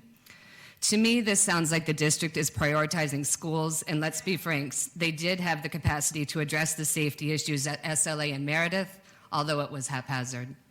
So I could go on and on about how poorly this process was handled and about how this week's environmental safety plan is too little and it's too late, but instead I will use the rest of my time to speak for the families and what they're demanding.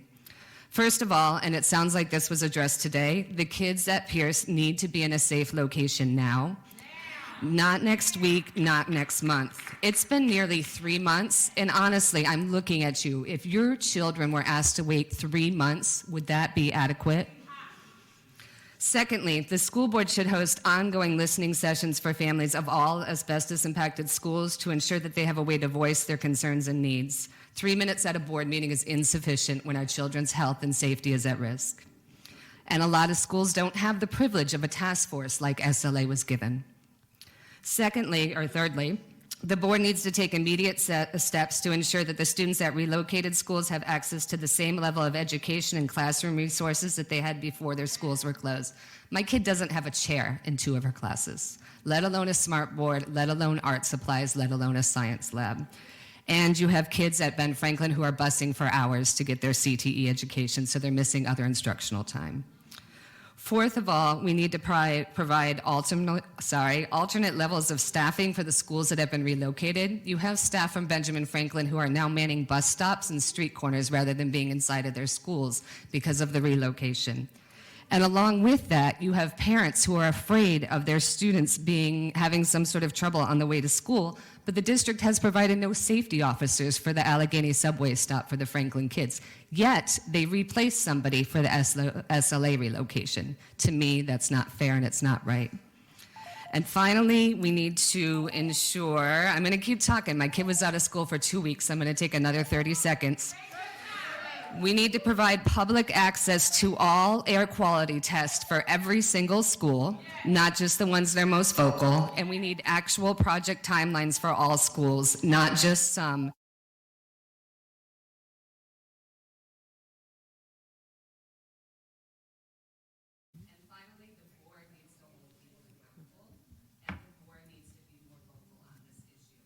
So I want to keep telling people why I love Philly schools, but to be honest, I'm having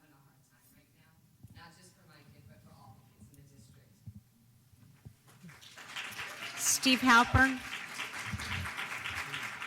Steve Halpern here.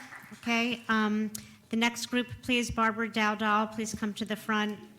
Kristen Lubert, Bevan Journey, Sharon Krauf, and Robin Roberts.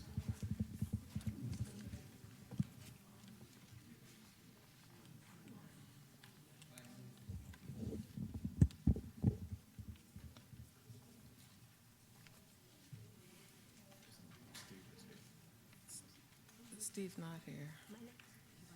Somebody said.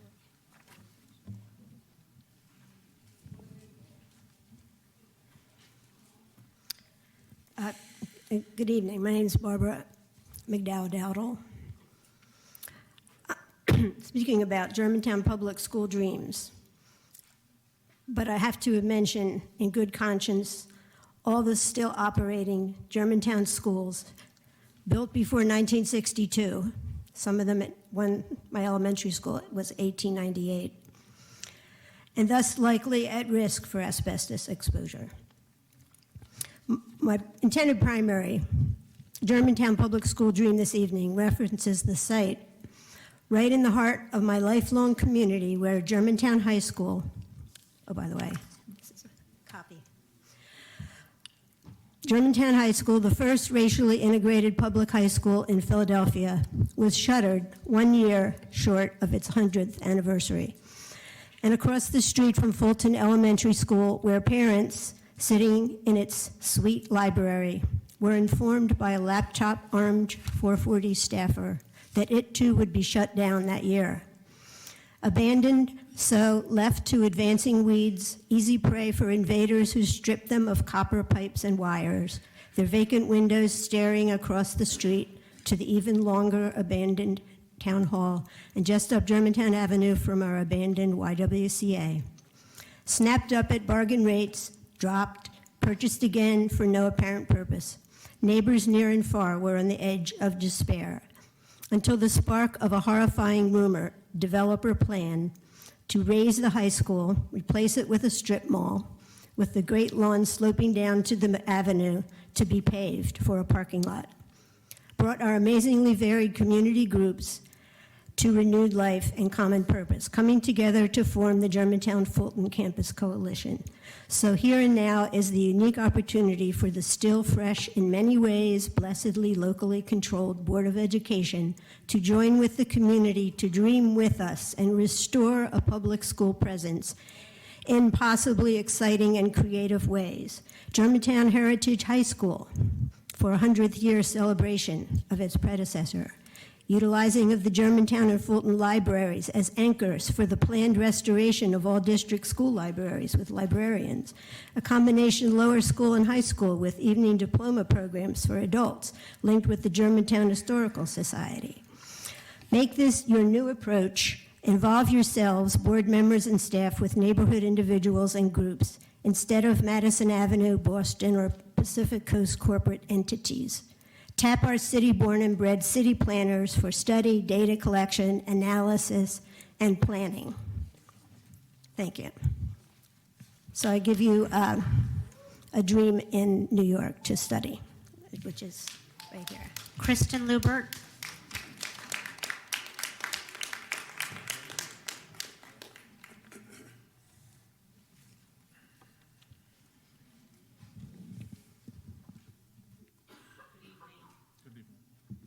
There we go. Good evening. My name is Kristen Lubert. I'm a teacher, parent, community member, and proud member of the Philadelphia Federation of Teachers and Caucus of Working Educators. I come before you tonight to speak on an issue that is crucial for our youngest students, their families, and the teachers and staff that serve them. I want to ask you about the K-2 suspension ban and the supports we need to put this in place to make it truly effective for our students. To be clear, I believe strongly in the K-2 suspension ban. I've spoken on record on it in support of it. I believe that it's best for our students and families. But I do not believe that this approach can be at all effective in supporting students, their families, and school communities when it simply consists of a suspension ban that offers no alternatives and supports to students who are living with trauma and its effects. I have too many colleagues who teach K-2 students who are living with such trauma that they routinely throw things around the classrooms, physically assault both classmates and school staff, and act out in other ways that are dangerous to themselves and other students. Many K-2 teachers have had to institute protocols in which they evacuate the classroom with the class while one distressed student is temper tantruming and throwing items all around the room. Needless to say, this causes trauma to both the upset student and all of their classmates. Students who act in this manner are clearly crying out for help in one of the only ways they can, and we are morally obligated to help them, not just ignore their cries for help. A suspension ban that offers no services and supports is akin to placing a Band-Aid over a gushing wound. It simply does not address the root of the problem. Like far too many district initiatives, the ban was instituted with great fanfare, but there is no plan, no support services, no funds, and no oversight from assistant superintendents. All of our elementary schools need more school counselors, social workers, and mental health services in the schools that will support our students living with trauma. Until we can truly support our students that are crying out for help with the services they and all members of the school community need, the K-2 suspension ban is nothing more than an empty public relations move. It sounds good, but has no true meaning or effect. Please designate funds to provide needed services to our students instead of allocating endless thousands for more unneeded and outsourced programs. Thank you. Bevan Journey. One quick comment as the next speaker's coming up. Again, something to flag for the Achievement Committee. So recently we went to West Philly Elementary School for our recent school visit, and this is the number one thing that we heard from that school principal, saying that, you know, again, as Ms. Lubert has pointed out, like, she believes in the overall idea of it, but she said, number one, there's no resources to support when the students are in the classroom. And she said, number two, that it was her only ammunition to actually get the parents to come in. So she believes that the suspension is more for the parent, to get the parent to come in to create an action plan. And so we heard that there's a lot of struggle around this from that principal, and I think it's something that we should think about.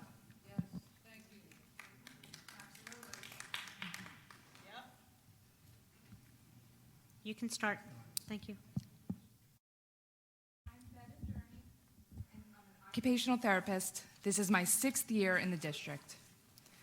For years, I have been advocating for and meeting with administrators regarding changes in how students are assigned and distributed among therapists, because the system is broken.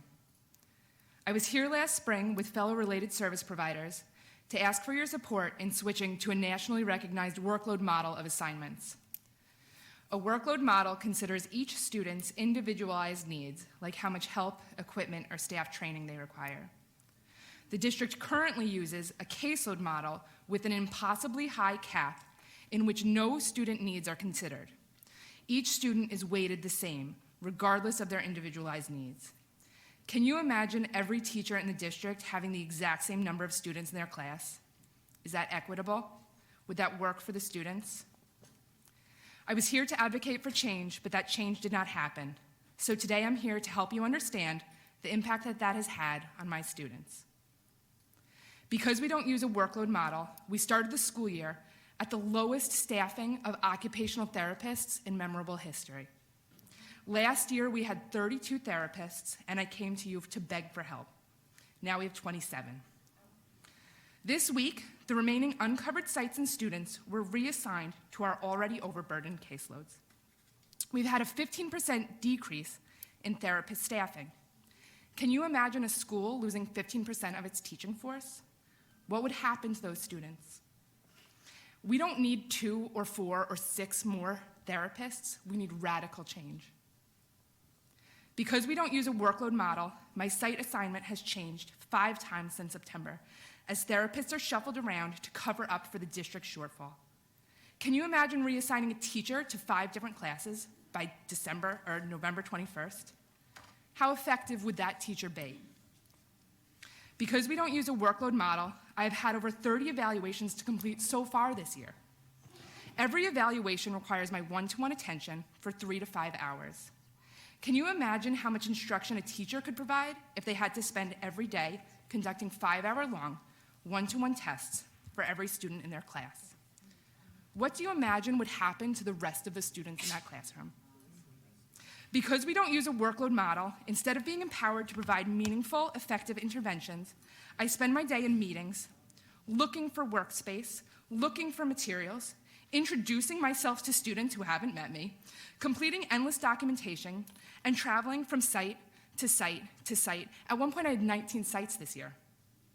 None of this is normal. This is not how student therapy services work, not even in other urban, overburdened school districts. I've been a school therapist in comparable districts for over a decade, and I've never witnessed anything like this. Understanding that this is bad for students shouldn't be a difficult concept. Dr. Height, I have gone as far up the chain as I can. I've tried to meet with administrators. Our department needs radical change in order to meet basic student needs. Meet with us. We're the healthcare experts in this field. Listen to your own district experts, make an attempt to understand how your students benefit from my skills, and I'll be anticipating your time tomorrow. Sharon Do you Kraus. have a copy of your remarks? Sharon you. Kraus.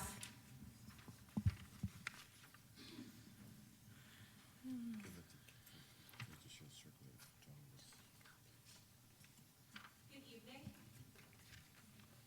Good evening, President Wilkerson and members of the board. My name is Sharon Kraus, and I'm an occupational therapist.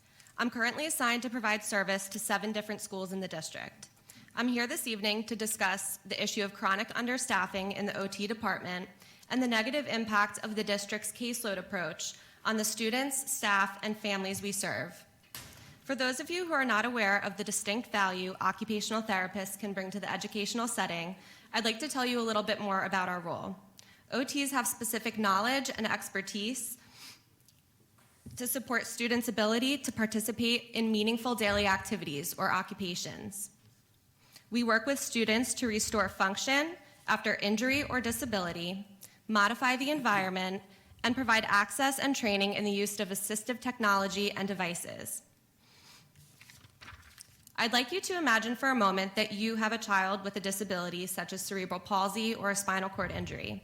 Your child cannot feed herself or transfer onto a toilet without adaptive equipment. She cannot participate in academic lessons without the use of assistive technology. Now imagine your child attends a school that does not have an OT assigned to it. Or you find out that the therapist assigned to it has so many students on her caseload that she's unable to fit your child's sessions in. What action would you take if your loved one was not receiving access to a free and appropriate public education as defined by the law? Therapist caseloads are constantly being reassigned to cover various schools with no regard for the negative impact this has on student progress. I've been assigned to 14 different schools since starting my job in February 2018, making it incredibly difficult to develop meaningful relationships or establish any trust of the students and staff that I work with. Additionally, there have been multiple schools that have gone for periods of months or more without any therapists assigned to them. Earlier this week, I was assigned to cover a school in Southwest Philly that has had no occupational therapist assigned to it since last school year. The district has also failed to provide coverage during periods of extended absence, such as therapist maternity leaves or medical leaves. The legal implications are concerning, but what's most troublesome to me is the negative impact this is having on our students. I'm now assigned to provide my professional services to more than 80 students, which is an unreasonable number, but seems to be the status quo in the School District of Philadelphia. There is simply not enough time in the day to meet the needs of my students. I'm here today to ask you to consider the need for the district to transition from a caseload to a workload approach. A workload approach considers all the job responsibilities, both direct and indirect, and uses a mathematical formula to determine the time and staff that is needed to achieve positive student outcomes. The workload approach is strongly supported by the American Occupational Therapy Association. I've included documents and evidence as part of my submission for your review. I hope you consider using this information to guide future decisions about the availability and delivery of occupational therapy services within the district. Thank you. Robin Roberts, please come to the table.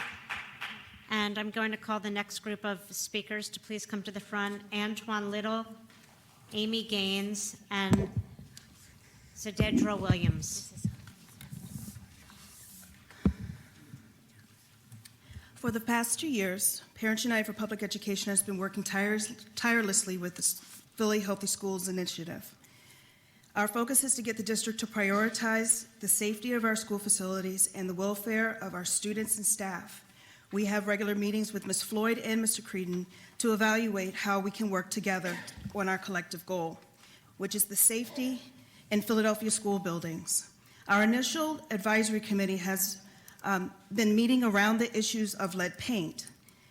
It's going well, but this is a pilot, and we're looking forward to replicating the work in other health hazards in our school.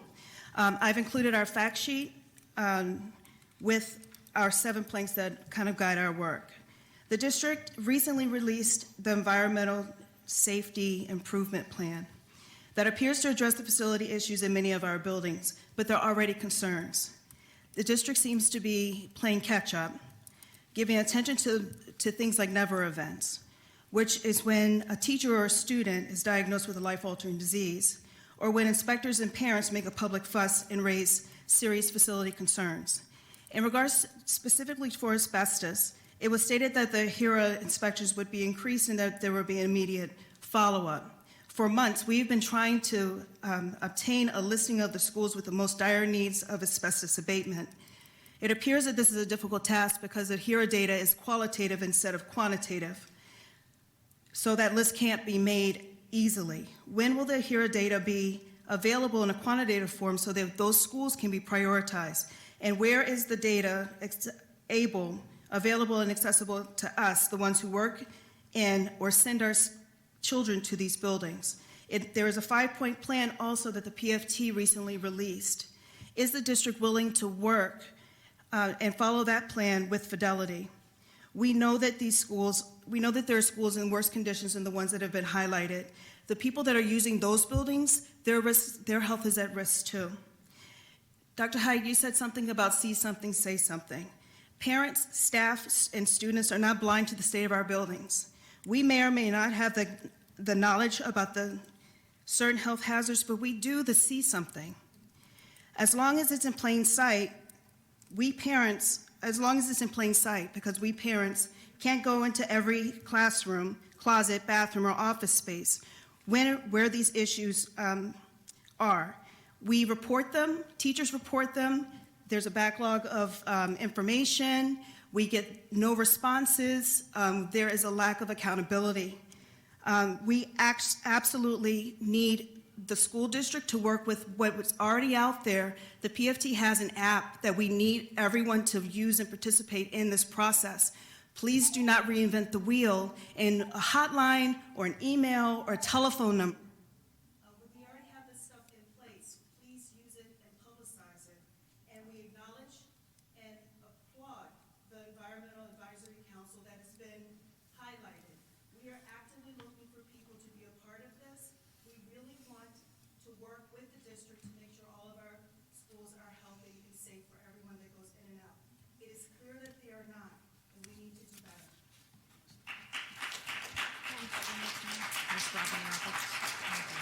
Antoine Little.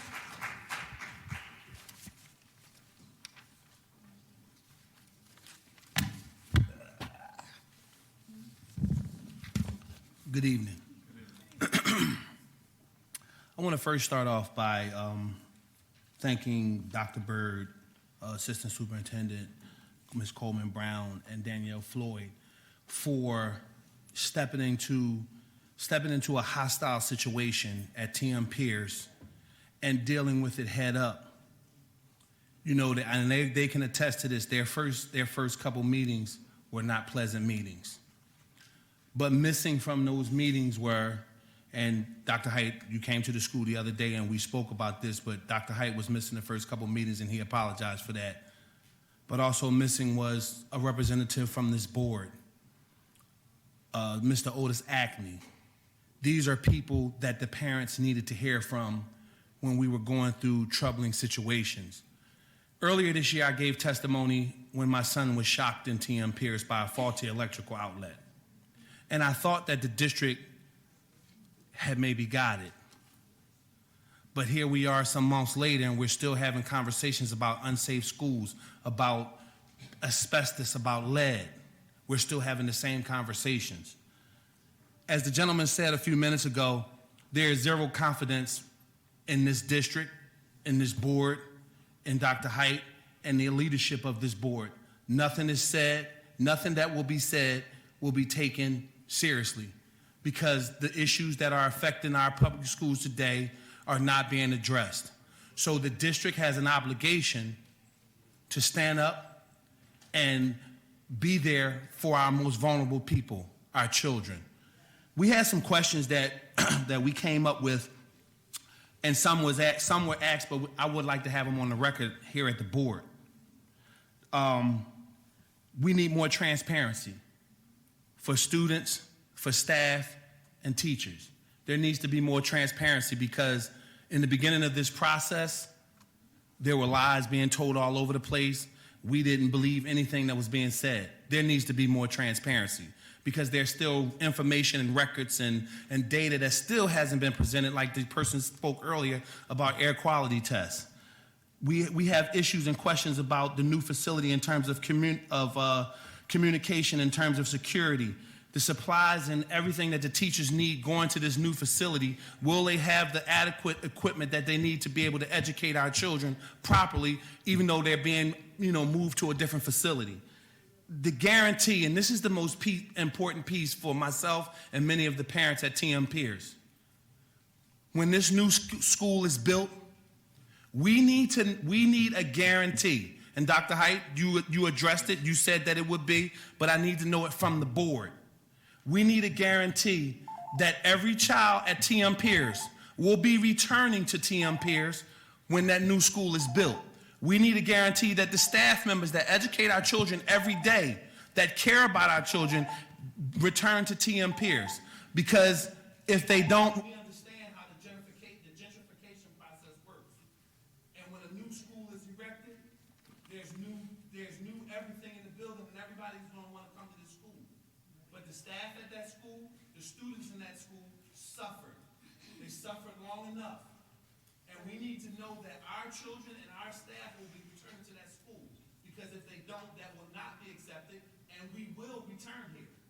This is a fight that has started, and we will continue to fight. We're going to continue to stand up for our children, but what we need to know is that our district, our board, our superintendent, and anyone else who works for this district has the best interest of our children at hand. And we need to know that when we turn around and we come down here and we ask questions, that people are taking parents seriously, and that they're going to be truthful. I'm going to end, but one of the first things that was said to the few staff people that came to TM Pierce, we asked for several things: be upfront, be honest, and be truthful. If you can't do those three things, then there's no need for you to come to our school and tell us anything. Because the parents of TM Pierce are not stupid, we're not crazy, and we care about our children. But this is a district-wide issue that needs to be addressed. It needs to be addressed now. All toxic schools need to end. I should not be watching a Good Morning America show and see a teacher that says she has yet to hear from anyone from this board about her condition. That's not acceptable. And then one thing I learned throughout my labor career and being a leader, what you have to do is put a human side to every situation. We can talk black and white, we can talk numbers, we can talk all of that. But when you put a human side to things, and listening to that lady this morning, that is the human side to it. The human side to it is that lady said she don't know if she's going to make it till tomorrow. She doesn't know. Her son came to her and asked her about a ring for a wedding, because he don't know if she's going to be here when it's time for him to get married. District, Dr. Height, y'all have to do better. Not by the parents, but by the children. Because that's what it's about. Thank you.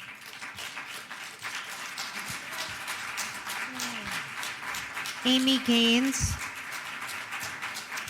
Is Amy Gaines here?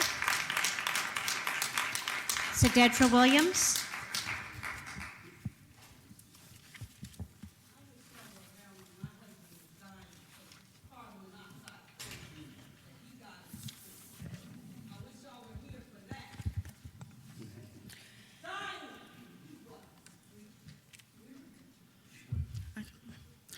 Hello, my name is Sadidra Williams, and I'm a special ed assistant.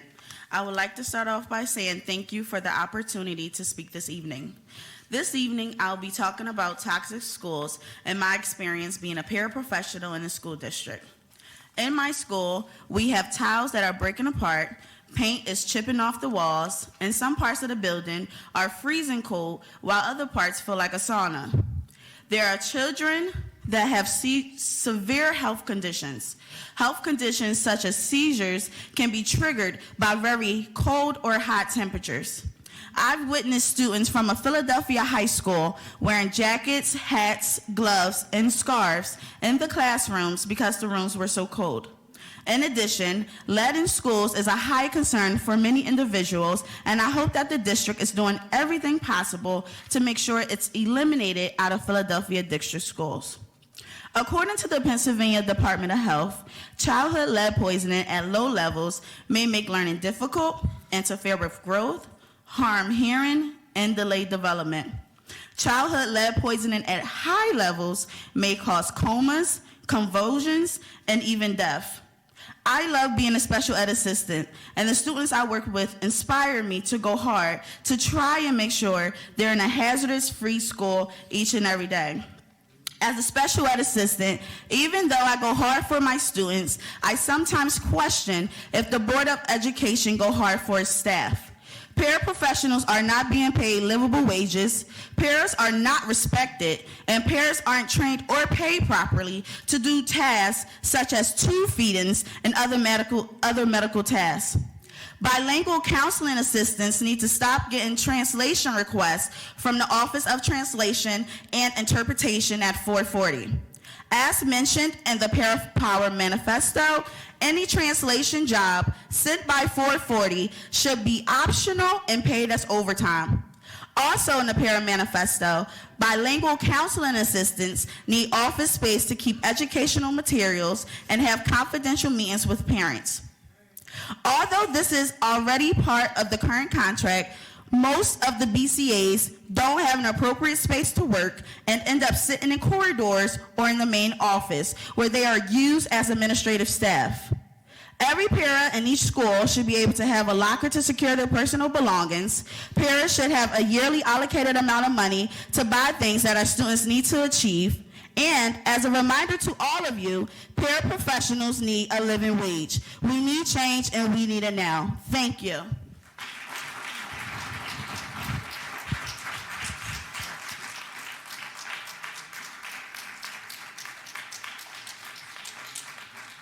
This brings us to the end of our list of speakers. Are there any comments by board members? I want to thank everybody for coming out today. It's not been an easy meeting. I think I can say that on behalf of the board. But we hear you. We accept the challenge that we have to do better. On behalf of the board, I'd like to invite you to next month's committee meetings. The Finance and Facilities Committee meeting will be held on December 5th at 3 p.m. and our Student Achievement and Support Committee meeting will be held on December 5th at 5 p.m. Both meetings will take place in the board's committee room downstairs in Suite 101. Please visit our website for the full calendar. I'd also like to make a quick announcement about our upcoming December action meeting. The board will hold its organizational and action meeting on December 12th at 5 p.m. I now move to adjourn the meeting of the board. Do I have a second?